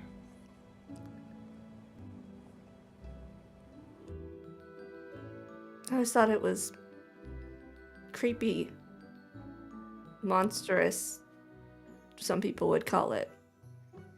Not appealing. Well, people are stupid. What's monstrous is about what's around you. Mm-hmm. And people, I'll say one it, place you're calls hot. something a I monster. don't know, and- like... yeah, monster is just a word. Right. Alright.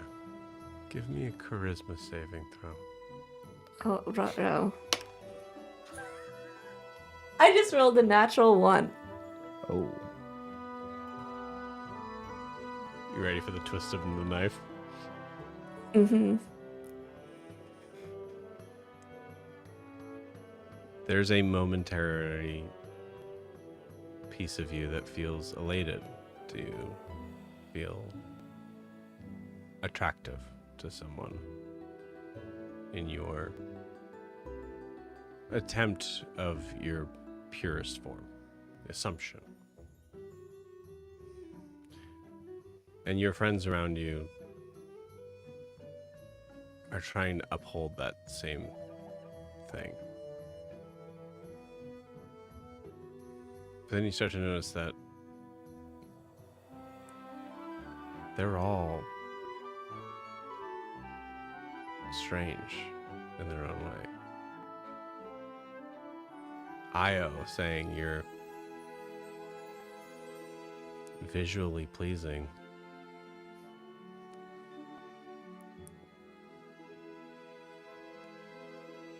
There's not a full clarity on what Io is. Yori is possibly just people pleasing.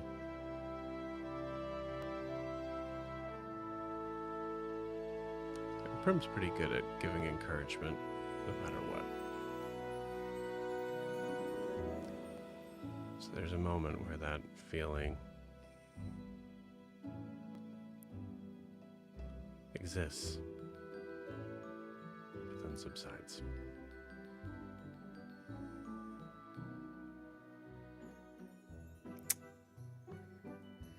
I said I was gonna help Ara with his language lessons. I should probably get to that. I did tell Amaranthia I'd probably meet up with her again, because we don't have much time left anyway, so... Time. I also have a thing to get to. Do you Aw, want to come Nat. with Ara and teach him more curse words? No, you all seem like you kind of wanted to do your things, and I'm still not good enough. Hey, little man, I actually do have something I want you to work on with me. you need to get your reflexes up with your new arm, and I want to practice my accuracy. Can we do some target practice? Yeah, let's do that. Awesome. Can you do it behind the shop, please? We're not, Kara. We're not going to do it in the library or any buildings. We're going to do it I outside. just meant close enough to where I can heal one of you when something I'm using goes wrong. water. I'm using water. That's not. I have seen water kill people. I'm I not have going to killed kill people with little water. man with water. It's not that hard. If kill people with All I'm going to do is fling water at him, and he's going to avoid it. Okay.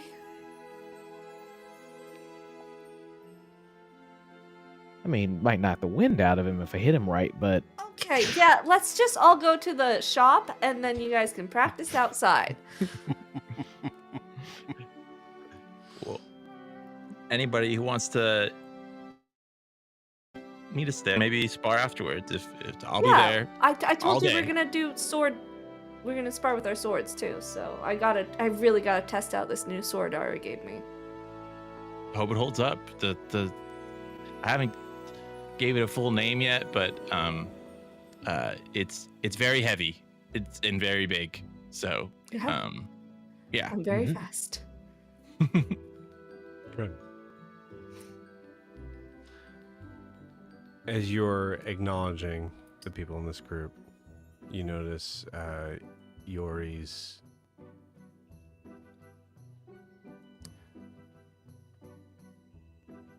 satchel, we'll call it, is open slightly. And you see a book sitting in it. It seems to glow gold for a second in a way that you feel like is only for your eyes. As you're reminded of what was asked of you.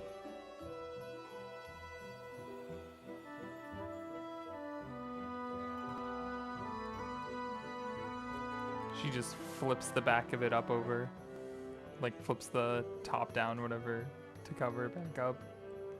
We'll get to it. Okay.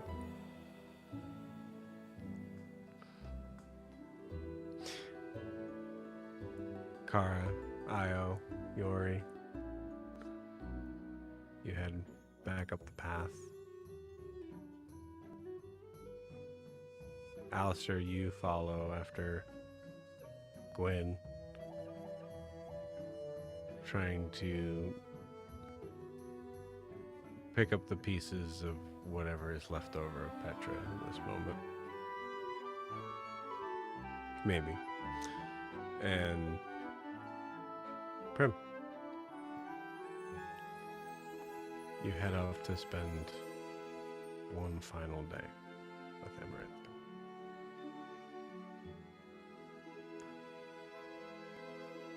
And with that, we will end tonight's session.